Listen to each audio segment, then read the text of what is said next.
and CEC 20 annual meeting will come to order.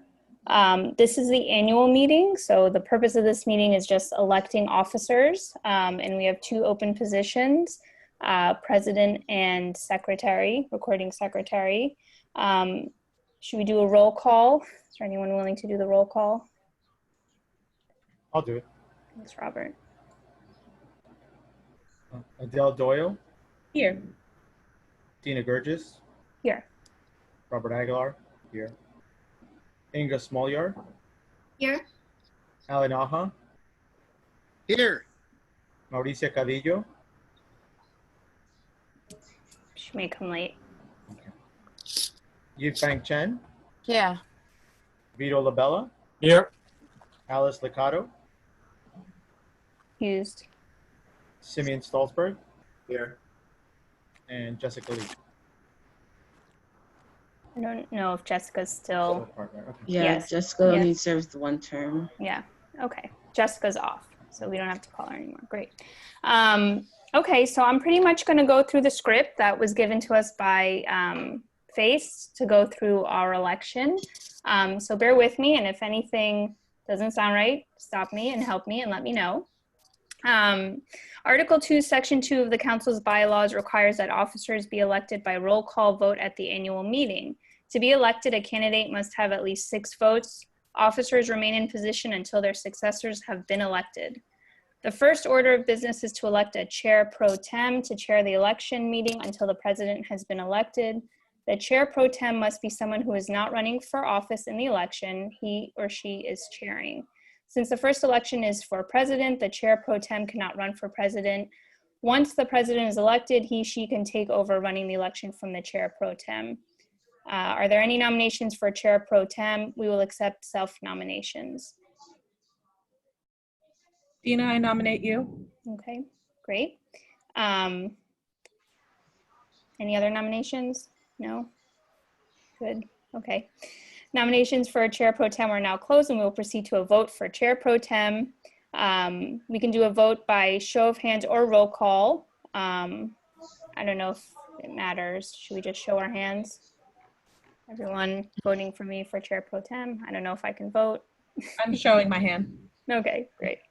And I can vote too, so I'll vote. Great. Let's move on. Okay.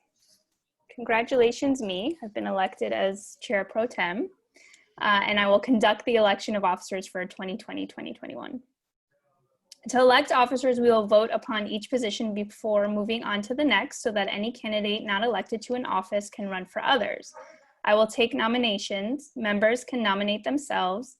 If a member is nominated by another member, I will confirm that he or she accepts the nomination. Nominations do not need to be seconded. If a member is not present but has submitted his or her nomination in writing to the AA or another member, he or she will be treated the same as any member who is present, including having a 2-minute statement read aloud by someone else. Each nominee will be allowed to make a speech of up to 2 minutes. Following the candidates' presentations, we will conduct a roll call vote. All positions must be voted on even if there is only one candidate. Where there are 2 or more candidates, each member must make a choice and vote for one or the other.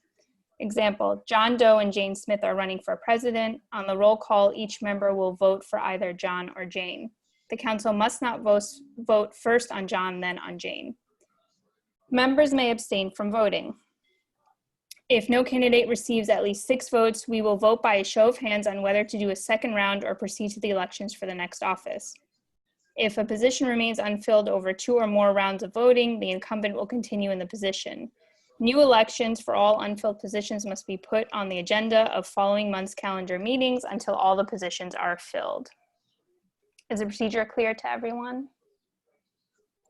Great. All right, first we will elect the council president. Are there any nominations for the office of president?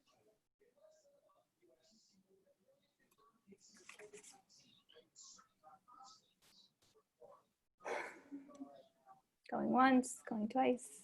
Okay.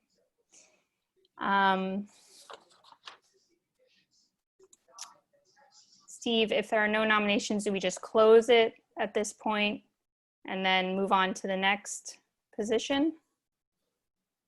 Okay. Since there are no nominations for the office of president, those nominations are now closed, and we'll move on to recording secretary. Are there any nominations for recording secretary?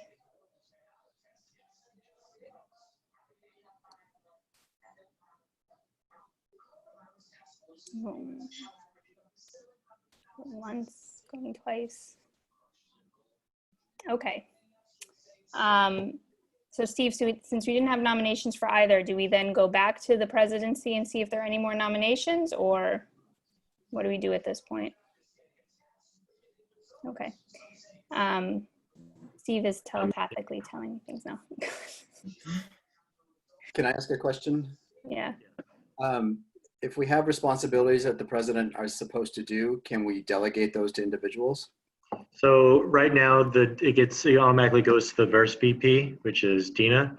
So for all intents and purposes, she's acting president until one is elected. Yeah. So you just have to eventually you will have to elect a president. But Dina is able to assume those responsibilities, so there's no lapse in leadership right now. Okay, so does it make sense for us to go back one more time to the president position and see if there are any more nominations? Can't hurt, yeah. Okay. Anyone change your mind in the last 3 minutes? No. Okay. Simeon, are you interested in, may I nominate you for president? Back here. Okay. I think the direction said we can continue to schedule it on the following calendar meetings until we fill both positions, both president and recording secretary. That's right, Steve? Yeah. Okay, so congratulations, no one has been elected. We will move this to our next calendar meeting. And so do I then call to close this annual meeting? Steve, can I ask a question? Are we able to go to executive session since we have 20 minutes left in this meeting before our calendar starts, or do we have to directly open the calendar meeting? I would open the calendar and then go into executive session, but just remember that you have to have a reason for going into executive session. That Okay. falls under the open meetings law. Okay, It's just like the annual meeting is just for this. okay. So do I ask for a motion to close this meeting? Mm-hmm. Can I get a motion to close this meeting? Motion to close the meeting. Second it. Okay, this annual meeting is closed and we'll open our calendar meeting.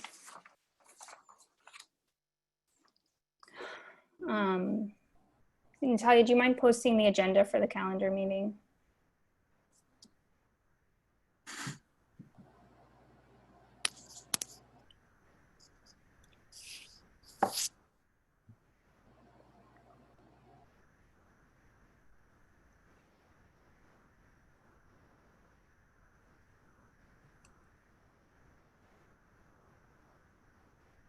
Okay, just give me a minute. I thought I had it open in one of my 1,000,001 tabs. It's not.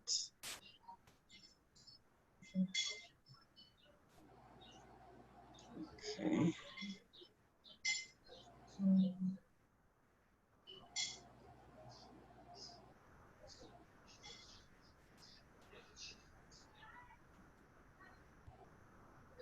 Okay.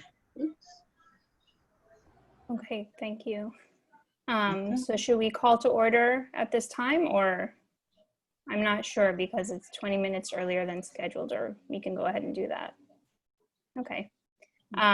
Let's call to order the July calendar meeting for CEC 20. Can I get a roll call? Alan Aha, Here. Marisa Cadillo, Here. Yifeng Chen, Yeah. Adele Doyle, Present. Vito Labella. Here. All right, Alice Licato is excused. Simeon Stolzberg. Here. All right. Inga Smolyar. Here. Robert Aguilar. Here. Dina Gergis. Here. Great. Great. Shall we move on to approval of our minutes? So I don't know if everyone had a chance. See, I did send you 3 sets of minutes.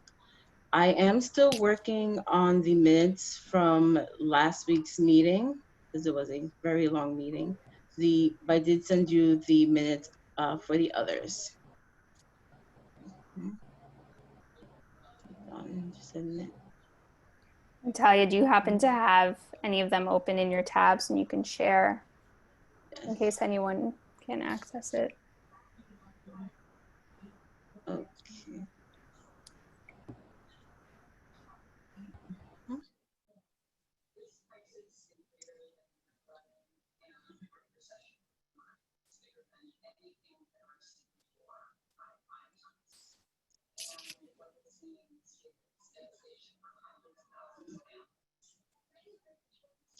Okay. So I have the May minutes. And we'll give everyone a couple minutes to look through them. If anyone has any comments, please let us know. Right. So for the May minutes, it asked me to separate the section for the screen schools resolution.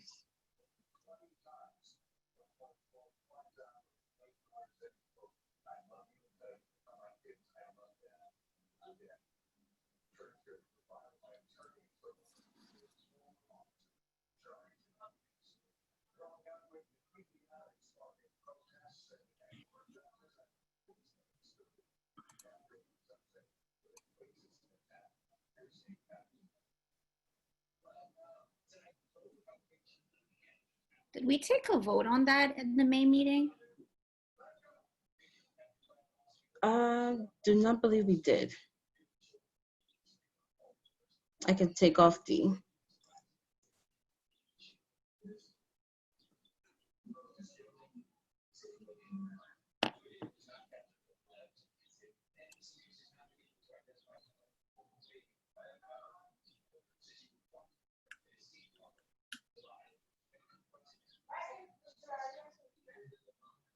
Dina, could I ask for a point of clarification?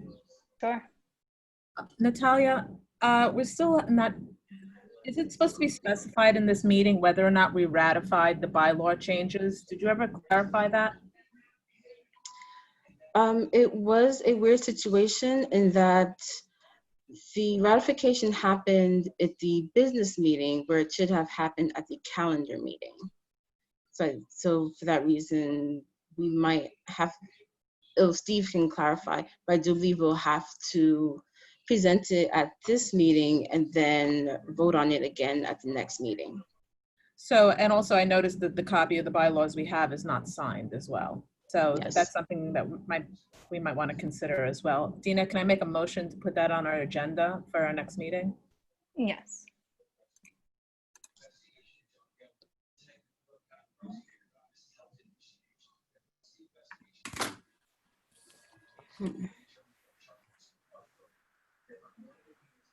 Are there any other comments or questions about the May minutes?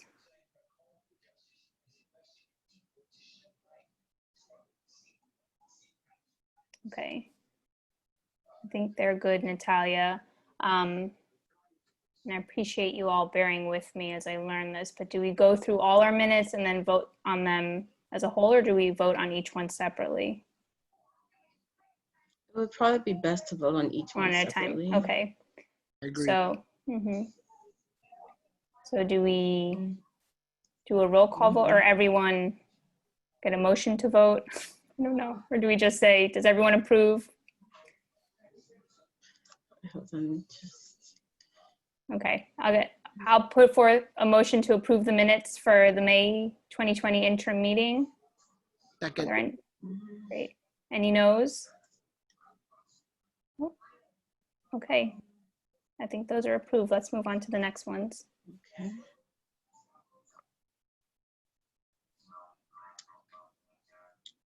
Okay. Can I just make one little point? I just noticed this on the copy of the minutes I have. You have me Yes. listed as parliamentarian. I'm actually What? not a parliamentarian.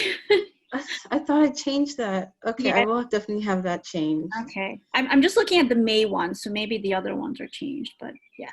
Okay, Okay, maybe. thanks. Actually, Dina, Um, another point of clarification. I'm sorry, I couldn't get my mic on. I'm having trouble with my video today. On the May meeting, Natalia, did you say that there was a vote in the executive session? A vote for a candidate in the executive session, that we can't do? Am I saying that clearly? Inga, you read the spec clearer Let than I'm me open it up again. really having an issue with my computer today. Yeah, I don't think we said that. And you can't say that anyway. Tuesday. That the meeting has to be taken, the vote has to be taken at the calendar meeting. Yeah, I think it was just to have the vote in the June meeting, right? Yeah. I'm sorry, Dina, that's after the vote. I apologize. I couldn't get So what my, do we do? Yeah. Do we say we're amending? What do we do to fix that? can we make a motion to amend? Yes. Oh my gosh. Okay, I don't see it. Okay, I don't see it. The whole kind of discussion.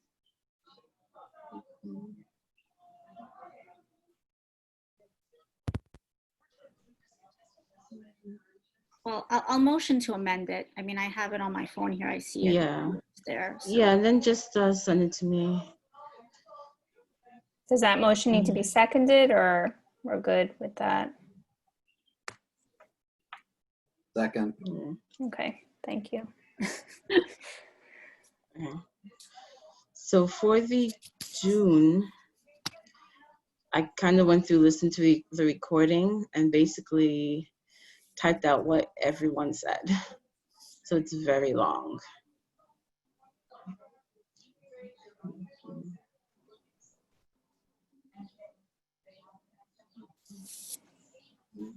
Is this the right one?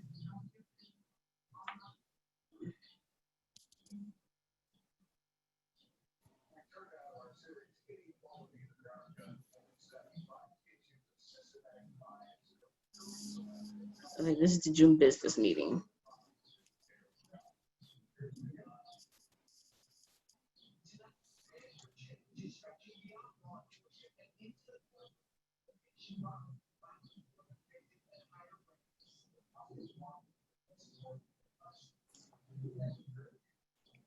We'll give everyone a couple minutes to look through these as well.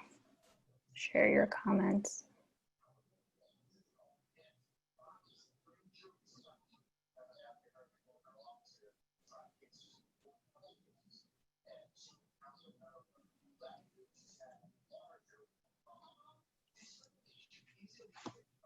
We're looking at the June, correct?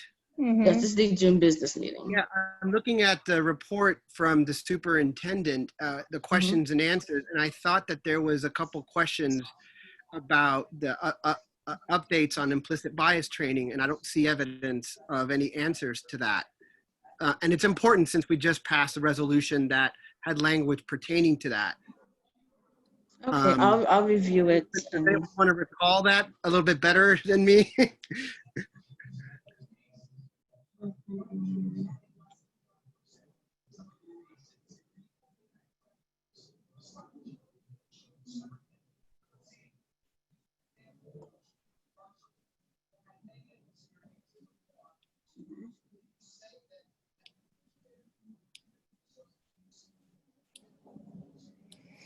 Okay, so I'll go back through the video and insert and make sure.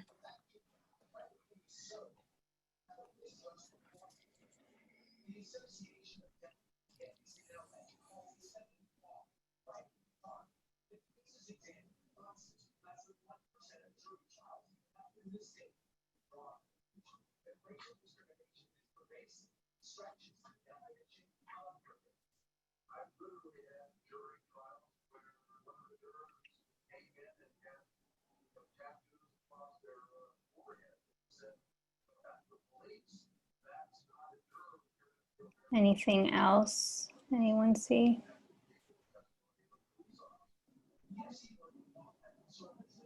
Yeah, just one question. I guess in the old business, had to do with the May minutes. It actually has the comment to change candidate vote to candidate discussion. But then we also have this comment to add details of the discussion on the screen school survey. And I actually, I don't even remember this, but the May minutes we just looked at didn't have any discussion on a survey for screen schools. So was that added or? So because for that, remember that was I had texted everyone so that I didn't get to record the first half of the meeting, but I did go back through my notes, and what we had was the one resolution, and then it had like a paragraph on the screen schools. So I kind of worked off of that. And I separated my notes when I realized, because there were times when things were said and I went back and inserted them into other statements that it pertained to. Yeah, no, this refers to a survey, right? That the resolution is not a survey. It's different. So that's I just don't recall this. That's why I'm asking. I mean, it's kind of, I mean, this is from June, and it was a comment we made with respect to May minutes.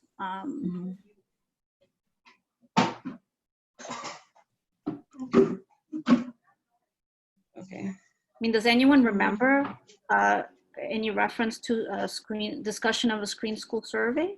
Or could this just be a typo? No, I think we discussed a survey at the business meeting, but it was more of our remote learning survey that we wanted to Right. Yeah. Okay.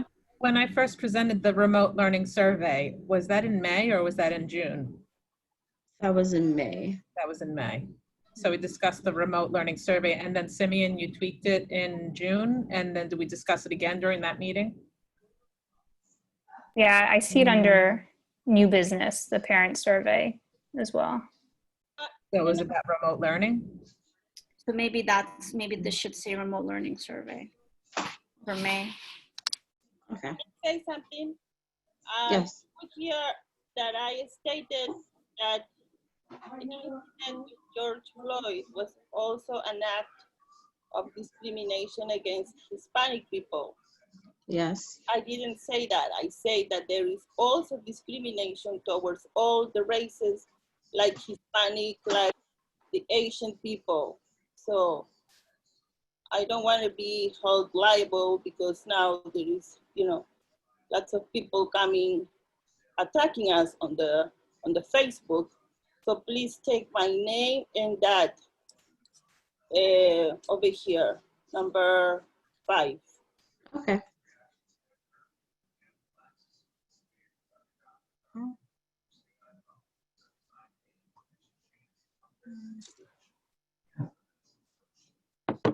Okay. Okay. Anything else on the June business meeting minutes? Anyone need more time? I mean, I would like to see them again before I vote. Okay. Can we make a motion to carry to the next meeting? Yes. Second. Okay. Great. Are we ready to move on to the town hall meeting minutes, or do we already? Yeah. Just that they be distributed in a Word document and that you track changes and comments back to Natalia, and then we get new versions based on everyone's feedback. So we'll review them outside of this meeting so we don't spend time doing it here. Yes. That could work. Natalia, when you sent them earlier, they were PDFs, right? Yes. Yeah. Okay. I think that's a good idea. Do we want to just make a motion to do the same with the town hall minutes, since we know that those are pretty long? Actually, Dina, Yeah. is Natalia supposed to draft the minutes? What is the protocol for that? In other words, is she supposed to is this a document that is created by everyone, or is it created by our administrative assistant and our recording secretary? Maybe Steve could offer a point of clarification. Yeah, I mean, Natalia is supposed to be drafting them with the recording secretary. But without a recording secretary, you know, it's kind of fallen on her to do that. I mean, I guess it's what's going to work best. I think sometimes it can be problematic to write out a full transcript, like how this is, unless specifically asked. Because 1 minutes don't need to be a transcript. They just need to reflect the agenda, an overview of what happened briefly, and then any votes, any motions, who seconded those motions, and then any roll call votes and the results of those. When you get into a transcript like this, the issue can be, and not to anyone's individual fault, but either liberties can be taken with what people said, things could be misheard. That's why things like this can be an issue, and especially when there is no recording secretary. So I don't think it's a bad idea for the council maybe now to have to collectively work on it with Natalia drafting it, and then everyone coming together to look at it until you have a recording secretary. But I also really urge you all to elect a recording secretary. And Steve, just I guess one question. You mentioned that minutes aren't really intended to be full transcripts. They're not. I'm just looking at the parent town hall, you know, there's just so many names here and details. I mean, can we just say, literally make a statement under speakers chosen by council members? For example, you know, 9 parents discuss their issues and stop. Yeah, you don't have to put individual names in. Yeah. Like you could opt to do that, but the only thing that needs to be there is, like I said, in the overview, like a very short summary of what that was about, and then any motions, seconded the motion, any votes. Okay. Because the video, we do have the videos posted, Yeah. so anyone could always look at that for the detail. Okay. Thank you. Okay. Steve, is there training for minute taking that PACE provides? Yeah, I mean, I can do one with either the EAA, with the recording secretary when one is elected. Like, I'm more than happy to sit down and kind of go through and use a couple examples that we have of, you know, what minutes need to be versus, you know, what kind of weeds you can really get into and how to avoid that. Thank you. Okay, do you still want me to post up the June town hall? No, I think that, I don't recall if we made a motion to move it to the next meeting, but if we didn't, we can make one now so that we have time to review. Yeah, okay. Okay, so no, you can just post up the agenda, Natalia, and we can move on. Okay.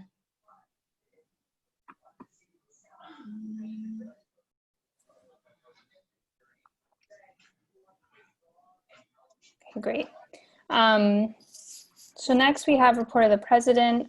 Before moving to that, I just wanted to make a point of process that I forgot to make at the beginning of the meeting, which is that after we're through the calendar items on this agenda for the CEC meeting, we will move to public comment. Public comment will be for 30 minutes this evening. And there is a sign-up sheet that Natalia posted. Each speaker will get 2 minutes to speak, and just one point of correction that the public comment is actually before adjournment of the meeting, so just needs to be flipped in the agenda. Yes, if you want to sign up, just please use the form that Natalia posted, and you will get 2 minutes to speak, and it will be limited to 30 minutes once the presentation of bylaws is complete. And the link is in the chat box for the form, just in case anyone is wondering. Great. Moving on to report of president, I don't have a report, so I think we can skip that right now and move on to number 4, report of community superintendent. Is Superintendent Costantino here?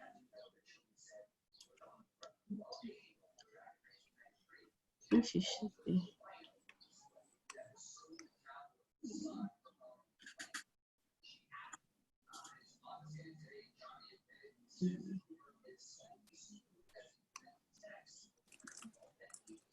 Oh, there she is. Okay, Unmuted? you're Great. unmuted now. Terrific. Thank you so much.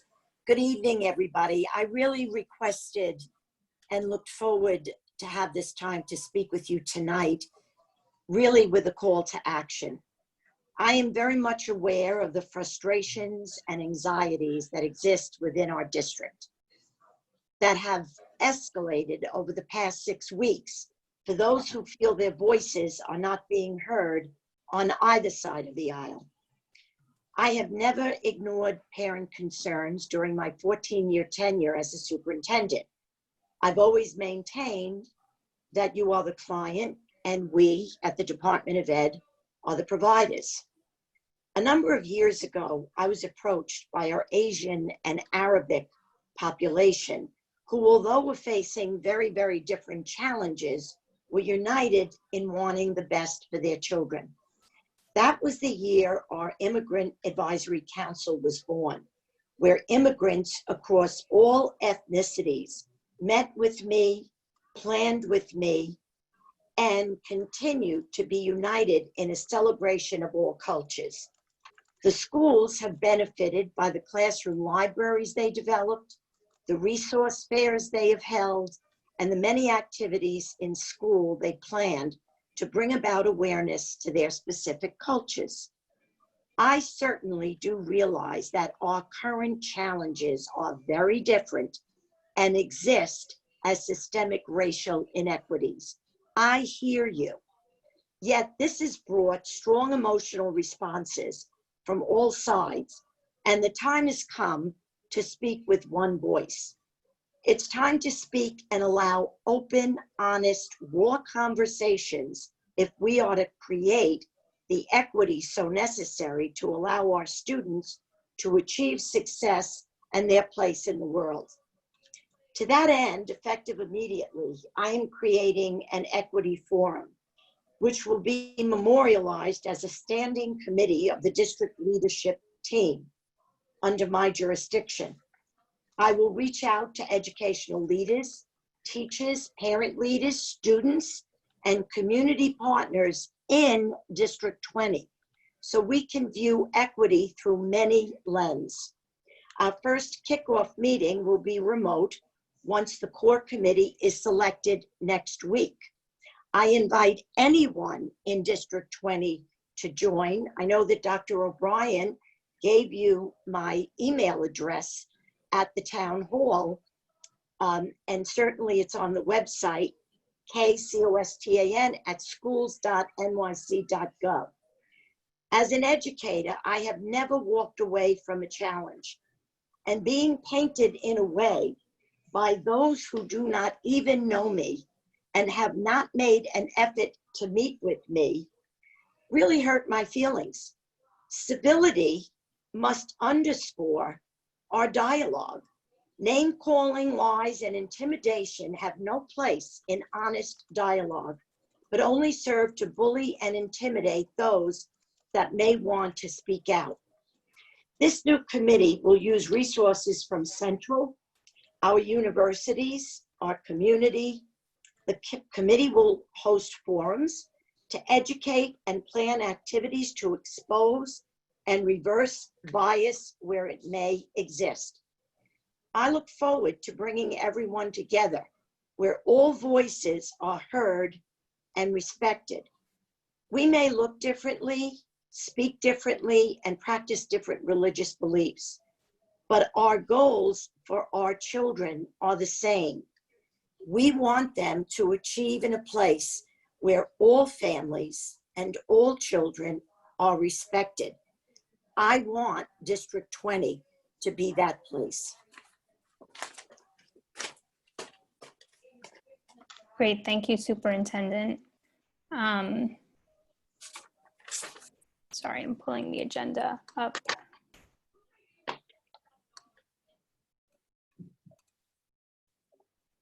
Natalia, if you have it, if you don't mind pulling it, thank you. Can I ask a question? Yes. Yeah, Superintendent, thanks for coming on today. How is this equity committee going to be, you said, selected? What is the process for this? How is it gonna be comprised, and what's the vetting, and what's involved here? I will be sending out to parent leaders, to the CEC members, to President's Council, to our PTA presidents. We will talk about the motives behind establishing this, and anyone can apply. Anyone can come on board. You know, it's not the first thing I've done to invite people to understand and answer their questions. If you remember, because you were in attendance, we had a meeting with the District 75 Deputy Superintendent to answer questions and to flush out concerns about special ed within the district. We had a meeting with Barry Orrick, who chaired for years the school enrichment model, which you alluded to the night of the resolutions about actually curriculum being driven by interest. That takes place in a number of our schools in District 20. I invite and welcome different opinions on this committee. I want to hear their voices, but I want to hear them in a civil manner. I don't want any advocates of violence. I don't want advocates that are going to tell our children that they don't have to obey the law when our teachers and our principals work so hard to uphold the law and to make each child be the best that they can be. I would hope that members of this council would join that committee. They would be welcomed, and I would value their voice. I will not drive the outcome of this committee. The members will. Let's be clear on that. This is not my committee. I am establishing it so that I give people a legitimate voice that's memorialized on the district leadership team. And I would expect that the members of the committee, just as the members of the Immigrant Advisory Council, drive the activities, get the speakers, establish the forum. I have teachers that have already reached out to me. I've got principals that have reached out to me and community leaders that have reached out to me. So I welcome any parent that wants to participate. And those notices will go out next week. So you will receive something through the council. Do any other council members have any other questions for the superintendent? Yes. Can I ask about the DOE press conference, press release today about remote learning for the fall? Sure. There are a couple things that it says. I want to find out if you have any more enlightenment about. One is it says that we're working on policies and guidelines to update curriculum to reflect the blended learning online and in-person model. And I'm curious, in our district, who does that work? Are there teachers who are going to be paid to work during the summer? Because we only have 8 weeks left, and I'm sort of wondering who is going to... To answer your question, we have Brooklyn South has a technology team. They work with the technology team at Central, and the teaching and learning, Laura Kaiser, who is our representative on Brooklyn South's support center, has that curriculum already. The Department of Ed has brought on board iLearning for remote work, Google Classroom for remote work, and they will be working in schools as well to establish curriculum with this blended learning approach. So are you saying there's going to... It doesn't come from the district, it comes from Central. So is there going to be a district-wide curriculum for blended learning, or is each school doing its own curriculum? No, there's going to be a citywide curriculum for blended learning. That's been developing over a number of years now. Okay. And then the second question I had was under family engagement. It says principals will plan and develop their policies in consultation with SLTs and superintendents and share information and plans with the district leadership teams and CEC. Can you explain how the schools will share, what the process is for each school? Right. Sure.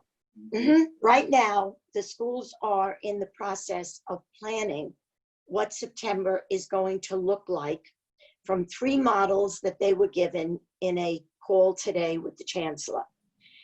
Those models will be discussed with their SLT, taking into consideration all of the different tenets that have to be adhered to.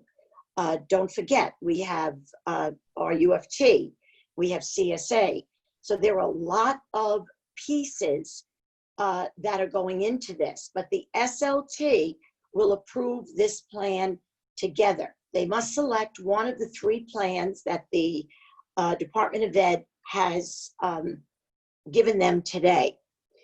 So then those plans can certainly be shared with the CEC. They may look slightly different in each school, not too different, because the plan really calls for a portion of remote learning and a portion of in-house learning.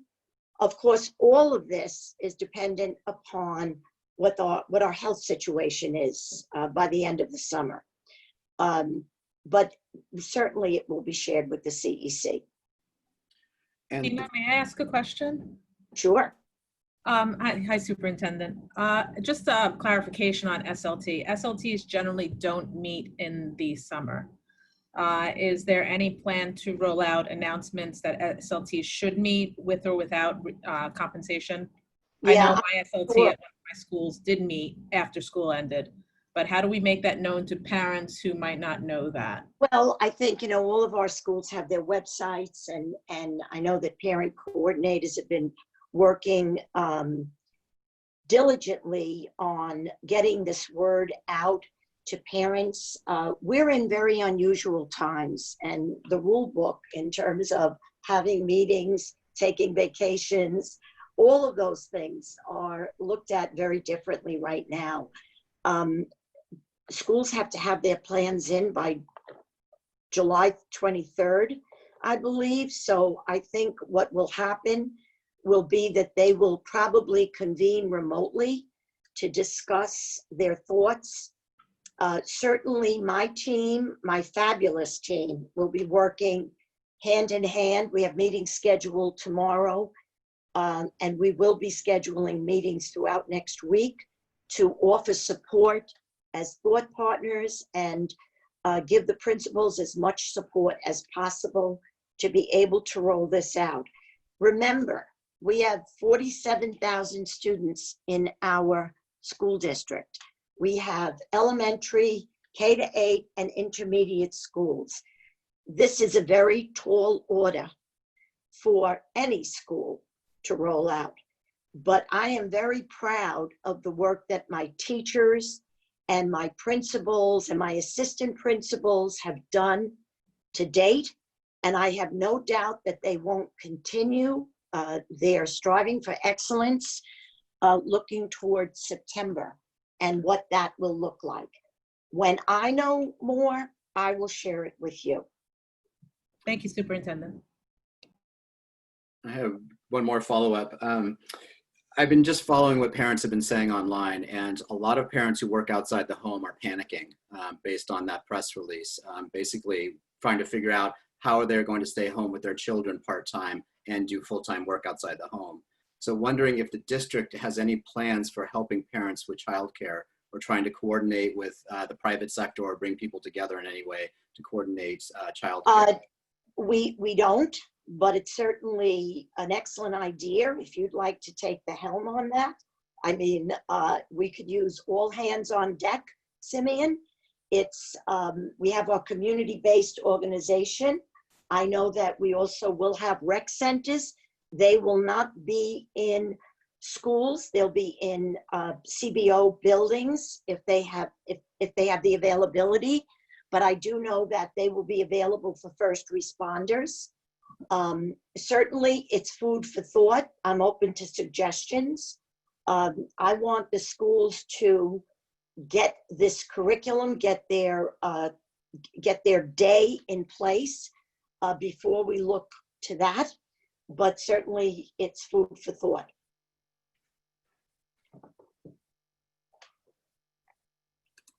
Great. Are there any other questions from the council for the superintendent?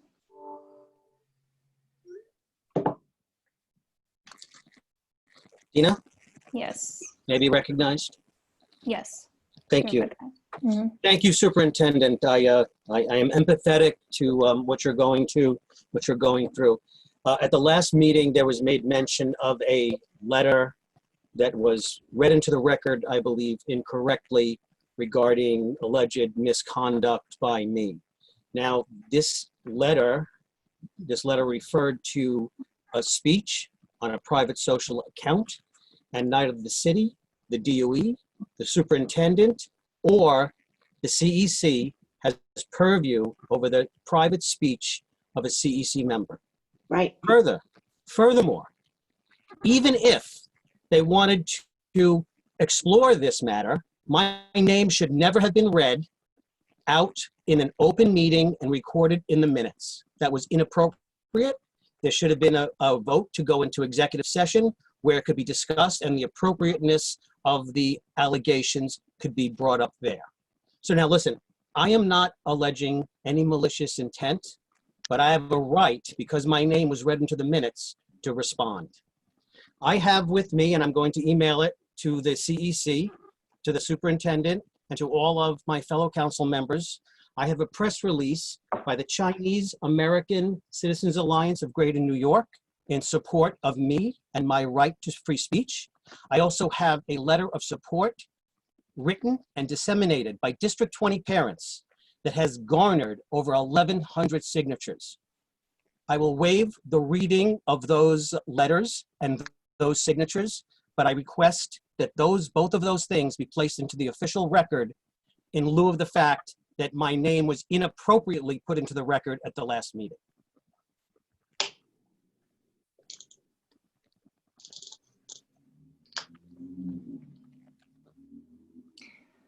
Okay, thank you, Vito.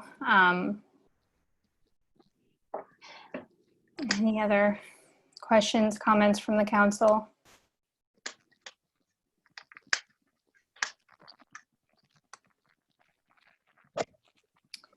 Okay, thank you, Superintendent, for your report. I think we can move on to the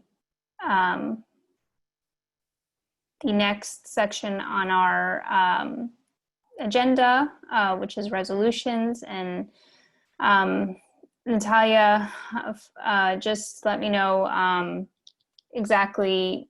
We're talking about the 2 resolutions that passed at our last meeting, and then we tabled 3 of them. And I believe we need to decide how we want to move forward with the 3 of them, if we'd like to circulate those again and open them for discussion. I'll leave it to you all. Is it possible to table those 3 to the next meeting, just given the district planning attendance at this one, which I know there's a lot there. Yeah, I think that's a good idea. I second it. Great. Thank you. Great. So I think we're ready for our district planning conversation. Natalia, I think our presenters, are they on, and are you able to make them co-hosts? Sure, let me find them.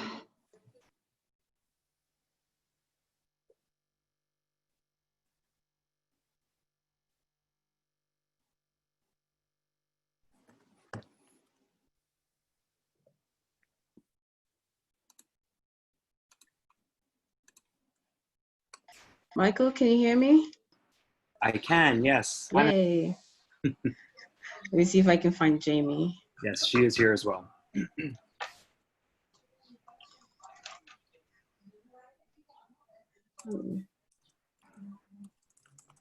There she is.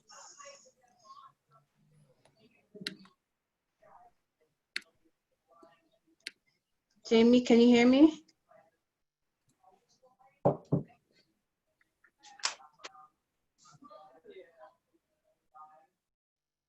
Hi, can you hear me? Yes. Great. Okay. So I think with that, in the interest of time and stuff, we'll move along. First, I think Jamie and I want to say, extend a thank you to the CEC for having us out this evening, as well as for everyone else who is joining tonight. We have just sort of in terms of like some logistics, a brief deck to use to help us frame part of the conversation, and then we will spend some time talking about the district data summary tool that was sent over. For folks who maybe are members of the community who are watching this part of the presentation, we are from the Office of District Planning, which is in the Division of School Planning and Development. And so we partner with superintendents and CECs across the city to look at a bunch of different data points, some of which we'll discuss tonight, to think about how to strategically plan for districts across the city. And so with that, I'm going to attempt to share my screen and pull up the deck we have for tonight. And also I'm joined by my colleague Jamie this evening as well, who is the Senior Director of Planning for Brooklyn with our office. Okay. So can you guys see the PowerPoint? Jamie, is the deck up or no? Nope, not You yet. can see your screen. Okay. This is it. There we go. Perfect. I think it should be up now. So as I mentioned, we are here this evening doing a data consultation. And so kind of just to back things up a little bit, we are coming out a little earlier in the year than we typically do for our planning cycle and some of the work, because we want to provide CECs across the city the chance to look at some of the data points that inform a lot of the work that we do. And we'll talk through some of that this evening. Our agenda for tonight is first to do a quick introduction of who Jamie and I are and how and why we are joining the meeting tonight. We'll do a brief overview of district planning, our office, as well as the district planning process. And then we really want the majority of tonight to be a conversation between our and the CEC concerning some of the data that was sent over, your needs, priorities, and really having a conversation around what the data looks like. Fortunately, Jamie and I worked really closely with your council last year. And as a result of that, I think we have a pretty good understanding of how many of you feel about some of the needs in the district. I wanted to see if any of that has changed kind of in light of last school year, as well as the current context that we found ourselves in. If I also turn my screen off, it's because my internet is a little unstable. So no, I'm still with you guys. In terms of introductions, as I mentioned before, I'm Michael O'Gorman. I work in the Office of District Planning, joined this evening by my colleague Jamie. We worked really closely with your team last year and with your council, as well as the superintendent, particularly on a rezoning and also doing a temporary partial resiting of a school that's having emergency construction. In terms of tonight, we want to think about the context first that we found ourselves in and how this interacts with the Office of District Planning. So our work is very cyclical. We are coming out tonight, and our goal is ultimately to talk about interventions, proposals, or scenarios or changes to schools or zones for the 2021-2022 school year.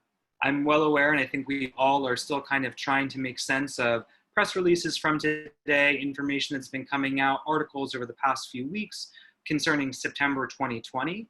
And so there may be questions that come up in the course of our presentation, questions or wonderings you had about data points that maybe you're thinking about September 2020. We're happy to hear those. We're happy to see if we can answer some of them. But by and large, we're really trying to think through, again, like a year ahead for September 2021.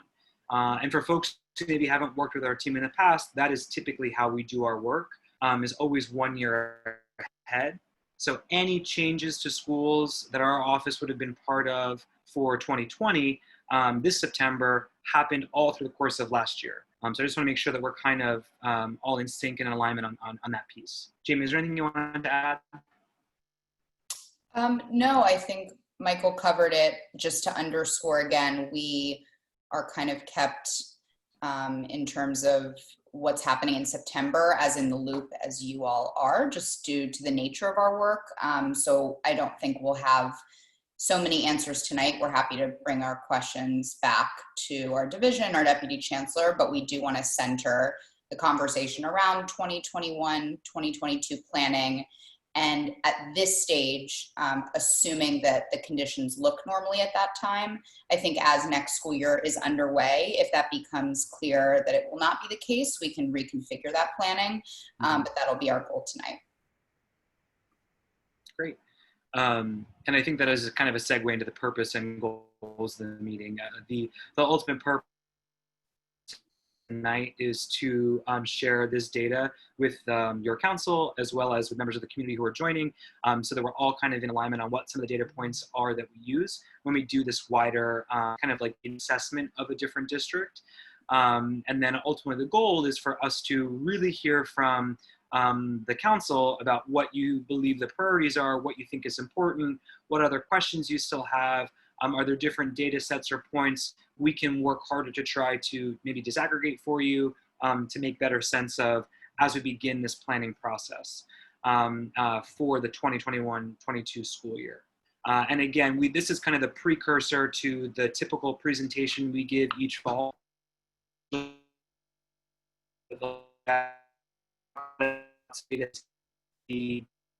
Over. But we really, I think, ultimately want to hear from the council, garden and think if there's any proposal, school, building, et cetera, that you're interested in learning for us. Michael, I would recommend turning off because your volume is a little bit wonky. Got it. Thank you. In terms of district planning, this is, I think, a slide that folks have seen before. We essentially have one really big goal that we are in pursuit of, and that is driving equity and excellence for all students across the city. There kind of are four major areas that we work in, or sort of sub-goals we have to achieve that bigger one. And the first one is partnering with and empowering communities through this district planning process. That's why we're coming out with doing a data presentation and consult now. We work with the superintendent. We'll have a DPC meeting later this summer, and then continue these kinds of conversations to really make sure that there is CEC and community voice in the planning process early on. Another big function, a lot of work we do is connected to increasing access to quality schools, particularly in areas of the city or areas of districts that have historically been underserved. Another one of our goals is to increase diversity and integration across schools. We know that's something that we pay a lot of attention to when there are rezonings, opening new schools, thinking about reconfiguring existing schools. And we also work to improve learning conditions for students and make sure that they have access to appropriate facilities. That could look like new capacity in some districts. It looks like removing TCUs. And in other cases, it looks like updating facilities that exist where students are already. In terms of the actual planning process, what that looks like in the course of about 10 to 12 months, we first start in that upper quadrant doing a needs assessment. So our office works to sort of look at tons of different data points, so trends exist, to see where there might be outliers, to see what might not make sense or where we have more questions. And then we begin to share that needs assessment with other partners at the DOE, superintendents, and different members of the community to sort of spot check and see if what we are experiencing, seeing, what we're projecting is the same narrative that's happening on the ground. And so we lean pretty heavily on superintendents and partners at the DOE, and now we're moving kind of into that third piece, which is empowerment, where we want to give folks the data a chance to grapple with it, look at it, make sense.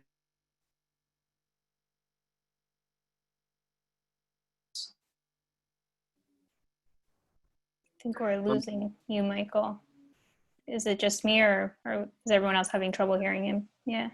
Looks like I'm seeing that. Okay, let me try to call in with audio. Jamie, do you want to take the next slide? If you can tab forward, Michael. Yeah. So in partnership with the stakeholders that Michael mentioned, most prominently, of course, the superintendent, the CECs, and other DOE offices, we have several levers that we can pull in order to achieve some of these major school changes. So Something that this council is familiar with, as we mentioned, would be rezoning.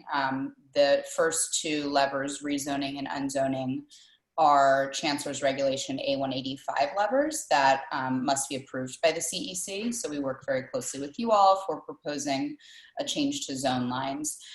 We can also work, again, closely with these stakeholders to open new schools or to merge schools together in the case of under enrollment or low enrollment, which is not something we see often in District 20. We can also move schools either temporarily or full-time, which is something, as Michael alluded to earlier, that we did go forward with partially for PS 170, as there's going to be some work on their building. And then we work very closely again around new programming and enrollment planning. So not necessarily changing the structural makeup of the school, but adding programs or different kinds of enrollment planning where there becomes the opportunity to do so. Would you prefer us to wait till the end for questions or jump in? I think there might be one more slide here, and then actually this is a good, yeah, we'll just do this one, Simeon, and then we'll turn to the council for questions, if that's fair. So kind of to graduate on from the first part of the presentation into the needs assessments, here are some of the guiding questions that we would like you all to consider that I think would be helpful as you look through that data and kind of digest that data more fully on your own as well. So, do students in the district have access to quality schools and programs? We can talk about what that looks like either geographically or how that varies by neighborhood. Are schools able to offer robust and sustainable programming? That could mean diving a little more deeply into enrollment trends, and looking at different entry and exit points across the district, such as kindergarten or 6th grade, to see trends. Are DOE buildings being used efficiently to meet student needs? So we want to think about space, and we know overcrowding is such a prevalent problem in District 20 that we may need to address. And then again, thinking about the impact of COVID-19, what are the new district needs that have emerged? So kind of talking through that conversation, and I think thinking about it in the lens of longer term planning, knowing that some of these impacts may extend far beyond kind of the immediate future. So I will pause here to see if there are Simeon questions from you or the council before we move into the second part of the presentation. Yes. Yes, to me. Sure. So who has the final decision or say in some of these areas, such as configuring a new building or adding or taking away programs in a building? Where does the final decision lay? Is that, I guess, specific to like COVID-19 planning, or just how we generally do our work? Yeah, so if you're bringing a new building online, how do you decide what grades it's going to serve? Or if you're putting in a G&T program or District 75, who has the final decision making in that? I would say those decisions vary kind of case by case. So the first one that you mentioned around new school planning, we work really closely with the SEA when they design the building. The capital funds are designated in the capital plan to serve a certain grade level of seats. Typically, we see that just as K-8. So we then work with the superintendent and with other partner offices like enrollment to make a determination around like what specifically will be served in that building. We also need, I guess before that final say, which I think again lies with more folks than maybe just one singular person, but we use a variety of different data points to help inform a recommendation. And that is recommendation to the chancellor or to the executive superintendent or the superintendent? Who gets to get that recommendation and finally say yes or no? Where does the final buck lie? The chancellor does review new school planning. We often look as well to our deputy chancellor in our division, as we are the ones who kind of look at new school buildings. So Deputy Chancellor Karen Goldmark will ultimately look at the recommendation that we would also ask for the superintendent's support on. And then once we're able to get to that point, we would look to the deputy chancellor or the chancellor, I guess, to give a final say. But some buildings are unique in how they're either built or designed or the space. And so sometimes we're more limited in the possibilities we can even recommend. And other times we have kind of a variety of different options that we can put forward. So to that question, I would say we kind of go as high up as the department can go. In terms of other programming, we lean heavily on student enrollment to make some of those recommendations. So whether that be G&T or like bilingual special ed programming, we may look to their office to give a recommendation, but a lot of those school level decisions lie kind of more immediately with the superintendent as well. I think it varies in terms of kind of who's brought in, but we of course want the variety of stakeholders to weigh in before we can make a decision like that. Thanks. Are there other questions from the council before we move into? Very quickly. Nice to see you all again. Yes. The last question, number 4. In light of unprecedented impact of COVID, new district needs emerged. What so far has come y'all's way in terms of these new existing? Actually, they're not new, right? They've been uncovered, right? They've been exposed. What have you seen? What have you all seen so far that we should be aware of as a council? That's a good question. Honestly, we haven't heard anything, I guess, too new or too specific from any council yet, although they've taken this question to say, like, we want to speak with parents and be, I guess, better like ears on the ground to know what we can uncover that maybe we don't know.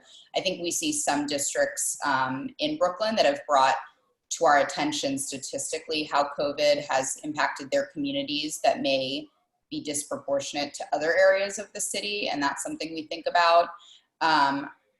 There are conversations in some districts that have a lot of space in buildings about how that looks moving forward and how they are to serve students from other buildings that that don't have extra space. But I don't know if we've uncovered anything yet from the ground that we hadn't heard, but it's certainly something that we posed to you all to see what comes back, and something that we just may not know about given how new and different things look. Yes. Hi, Jamie. It's Adele. Hey. Hey. So just to re-stress this issue, D75 schools in our district, we would like to see something. I think as a council, I think we can agree on that. We would like to see a clearer delineation of plans for those schools. Yeah. I'm getting an impression that the D75 superintendent has a significant impact on whether those schools are in our district. So maybe next time we meet, maybe we could have an offer of hope for our D75 parents that quantifiably says this is what's going to occur for our parents. Yeah, and I would love to invite the District 75 superintendent as well. I know he has frequent conversations with Superintendent Cosentino around planning, but I think it would also be helpful to bring him kind of more directly into these conversations too. Great. I just want to test, I think, is my audio back? Can you hear me? Okay, great. I think with that, we can keep having questions. I'm going to move and pull the the district data summary tool up so we can see that. And before, I know Simeon looks to give a question. I just want to hear from the council, what is the best use of time? Do you want us to kind of go through data point by data point? Some councils have asked that. Others have just said, we read it, we saw it, go to page 7, go to page 10, go to, and try to go through that way. So I'm just curious to know from the council what you all think is the best use of time, because I think we've got another 20 or 30 minutes. Anyone have any thoughts on how we should move forward? I would be okay with jumping to specific data points if people have questions, but if other people want to hear a larger discussion of all the data, go too.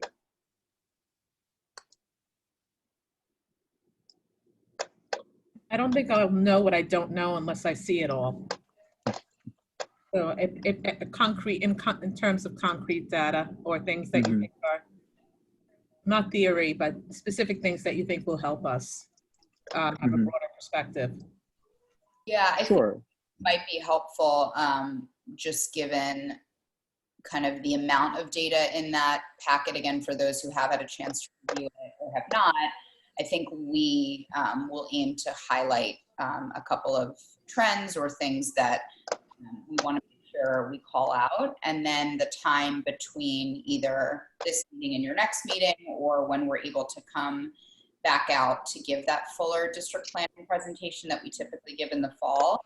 That might be kind of a good opportunity to graduate into a more in-depth conversation about all the points, but we've found that in this setting, kind of with the number of participants and just the amount of time that we've asked to take up in your meeting, it's better to just highlight some of the broader points and then ask to hear from the council on thoughts.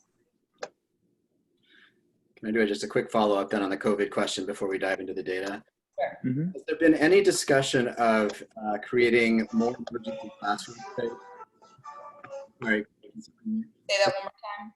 Has there been any discussion of creating emergency classroom space through temporary structures like insulated tents or something outside in playgrounds or parks or something, so that more kids can go to school with live instruction? I know that it's been discussed as an option. I don't have any information on whether that's something that's looking to move forward or what the feasibility is for some areas of the city or of the borough that just don't even have that kind of open space to work with. I can certainly look into that for you. I don't know though. Okay. Great. Okay. Sorry, it looks like I got kicked off as a co-host, so I'm just trying to get that privilege back, and then I will pull up the screen, the summary tool. I guess maybe in the meantime, one of the pieces that's important to share in terms of this tool, thank you, Natalia, for adding me back there. In the tool, this has kind of been one of the evolutions that we've seen in how our office helps folks, I think, digest some of the data. Historically, we used to just kind of put up or hand out rather a big Excel workbook, and now we have moved to making data, I think, a little bit more, hopefully, a bit more digestible. And so in terms of what we're looking at in this actual data summary, we cover a lot of information, as I'm sure most of you are aware, and it sounds like some of you have had the chance to kind of dive into a lot of this. A lot is connected to enrollment in terms of what the trends are, what we see year over year, what we see over a 5-year spread.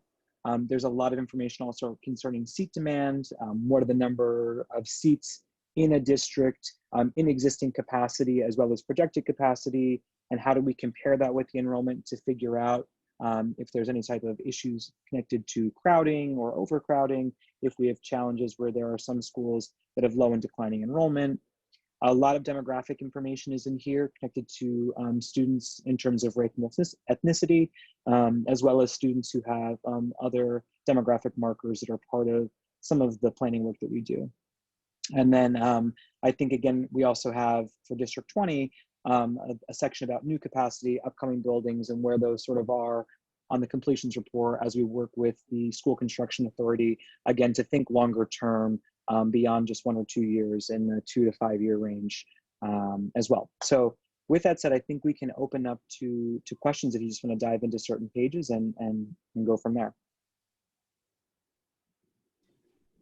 Michael, Yes. just curious. I remember 6 years ago when or 5 years ago when we started this conversation, we were talking about the incredible amount of growth that our district was facing, and we had projections into 2025.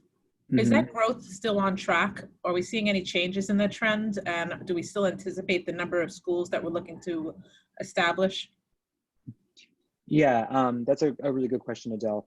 I think the sort of the chart that best lends itself to that question, there's 2 pages on 10 and 11, when we're talking about seat need versus capacity in the district. And so you can see here we have historical enrollment information. This is for elementary school, going back to 2014 and then projected out through 2024. And so we do see a sort of continued increased stabilization. It depends on how you're looking at it number by number, year by year. You'll see a slight uptick in 2024 in terms of elementary school overall number of students. And then this magenta line is the capacity. So this takes into account new construction and seats that become available and open up. So that's a long way of saying, yes, I do think we continue to see growth. I just can't speak to what the rate of growth was projected in years past compared to now. Citywide, we are seeing a bit of a dip in enrollment. But again, this is updated also annually as new information and data becomes available to us and from other city agencies that we pull data from. So those tables show that it looks like capacity is getting close to meeting need in 4 years. Does that mean that we are not high on the priority list for getting new buildings or new space? I don't believe that that is what that means. So we, citywide, the School Construction Authority, they work to identify the districts that have the most seat need, and that's broken into sub-districts within each district. And I believe District 20 and one other district in Queens are the districts that actually are the highest priority, have the most new projects and funded seats. Whether or not they are able to actually acquire land and space and build, I think sometimes is what maybe holds that up from the capacity actually meeting the demand. But I know District 20 is one of the districts with the most funded seat need across the city. And so as a result, SCA is working to close that gap. Okay.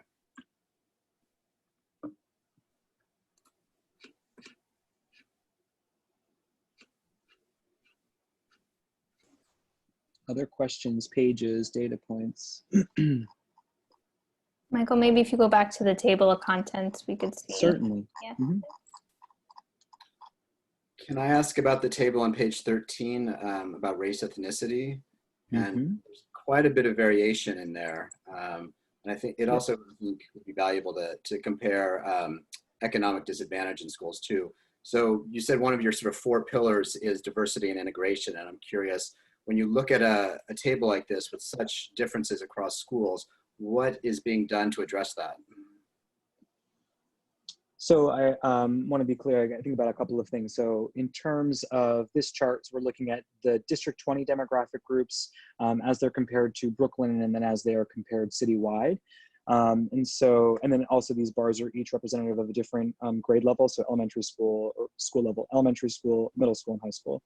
To that end, we do see there are some differences that jump out in District 20 versus other districts in terms of what the racial and ethnic makeup of the district is. A little bit further down in the presentation, I think the next slide is where we have the school by school comparison. So Simeon, is it helpful to talk like district-wide lens, or would you prefer to go a little bit deeper into school by school? Page 13 that looks school by school and shows quite a bit of differences across the schools in our district. I see. So we're talking about this page, yeah. Yes. So in terms of thinking through, and I know we've had a lot of these conversations last year when we talked about the rezoning, oftentimes in districts across the city, when we're thinking about the lens of diversity and equity and inclusion, and we're thinking about what different demographic groups, whether they be racial and ethnic or they be connected to economic status, how do we find ways to balance that out so that it mirrors a district is important. Most other districts that our team has worked with, this typically looks like something that comes up in a rezoning or when there is new capacity.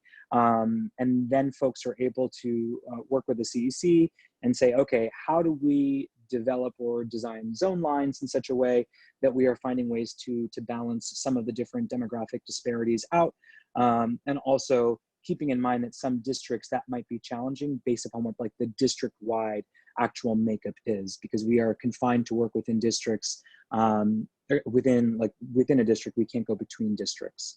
So to that end, I think, Simeon, your question is, what are we doing? We're happy to hear from the CEC what you are all interested in doing when it comes to seeing this. CECs ultimately, we think about zoning kind of as one of the main levers to address, I think, diversity and integration in districts. And that would be something that we partner with you with. Alternatively, enrollment is another lever that a CEC and a superintendent can work with that office to think through, are there different priorities that can be put in place at schools to help the different demographic groups sort of balance out what we see, et cetera.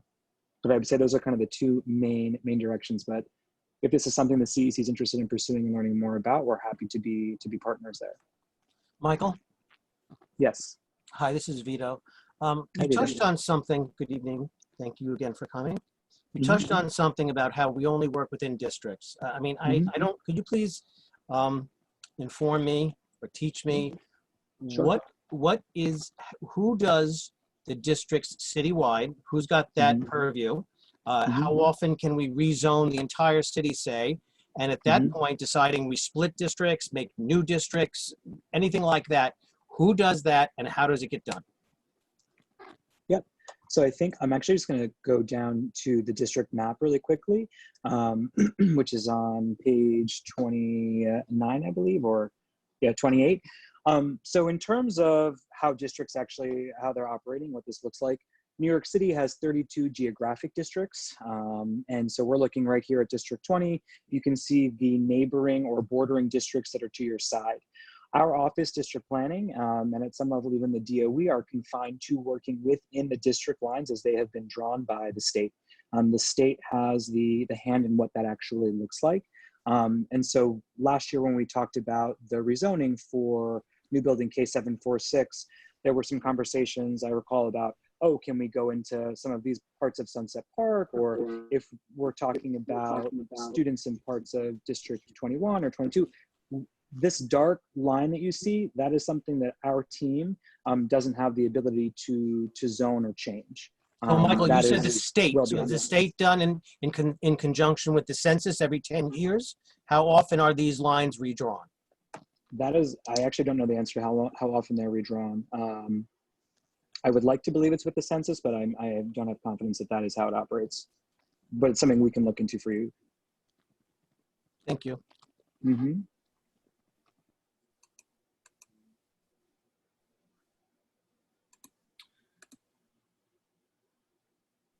Can I ask a question about utilization?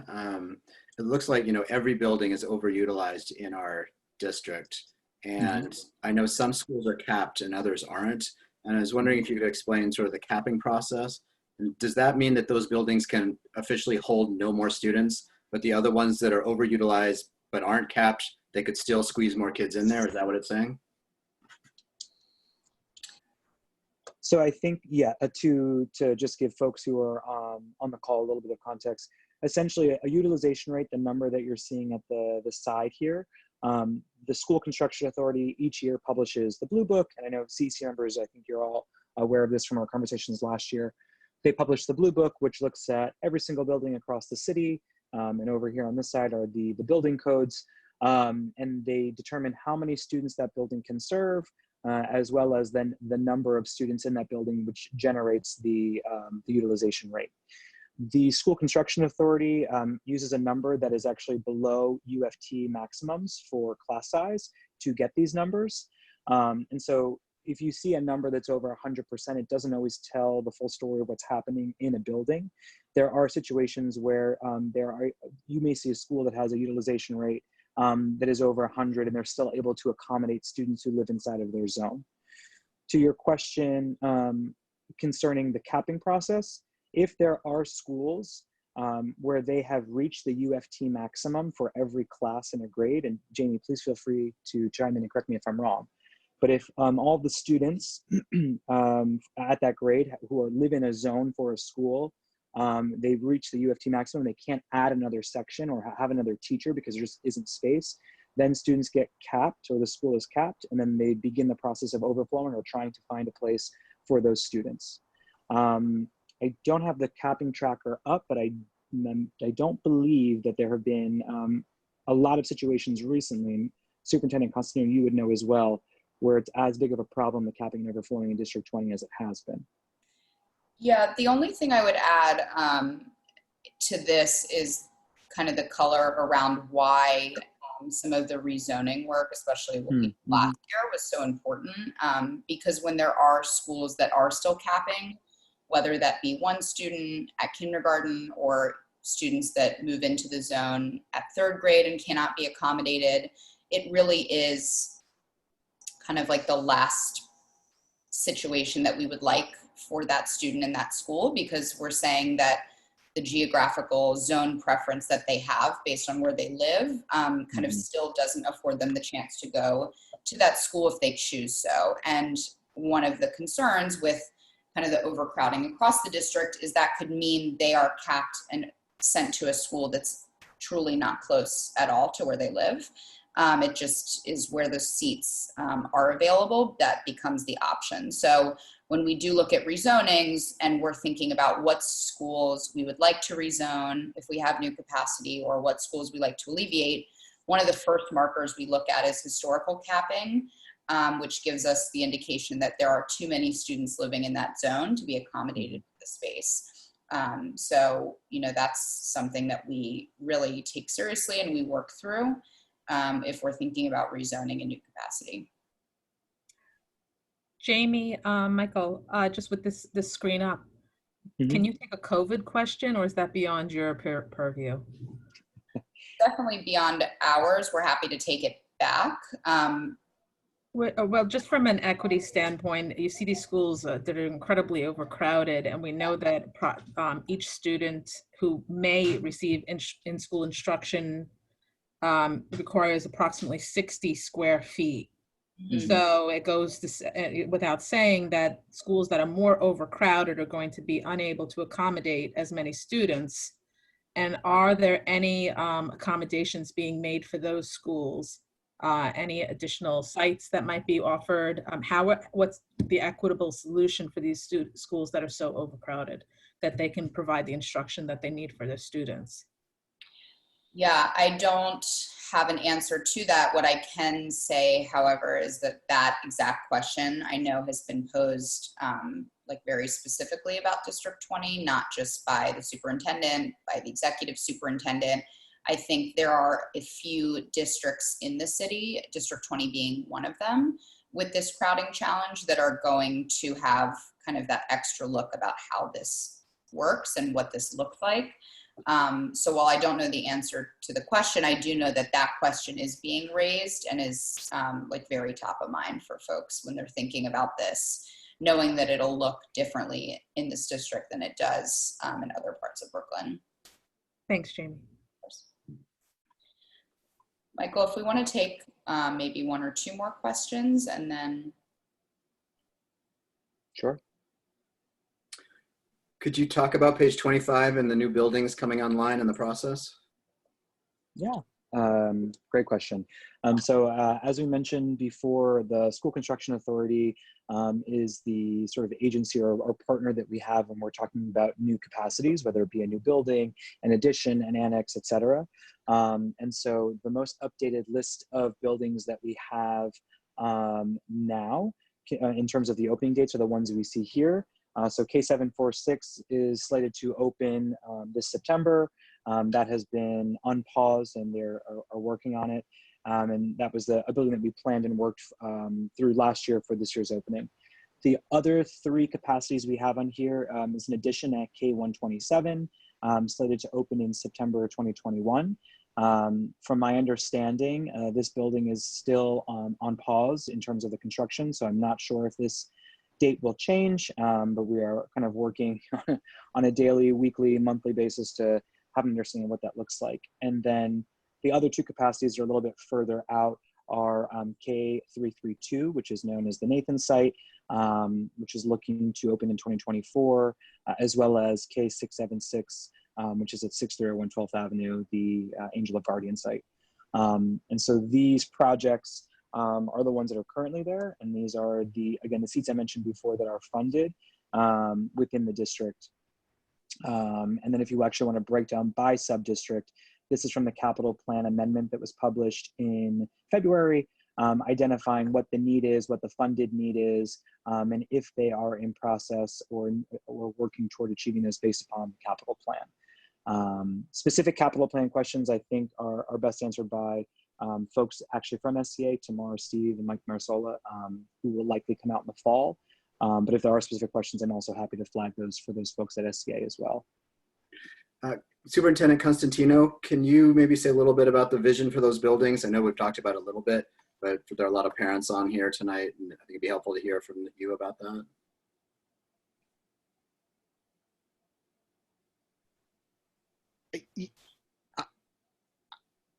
As she comes on, I had the same question. Yeah.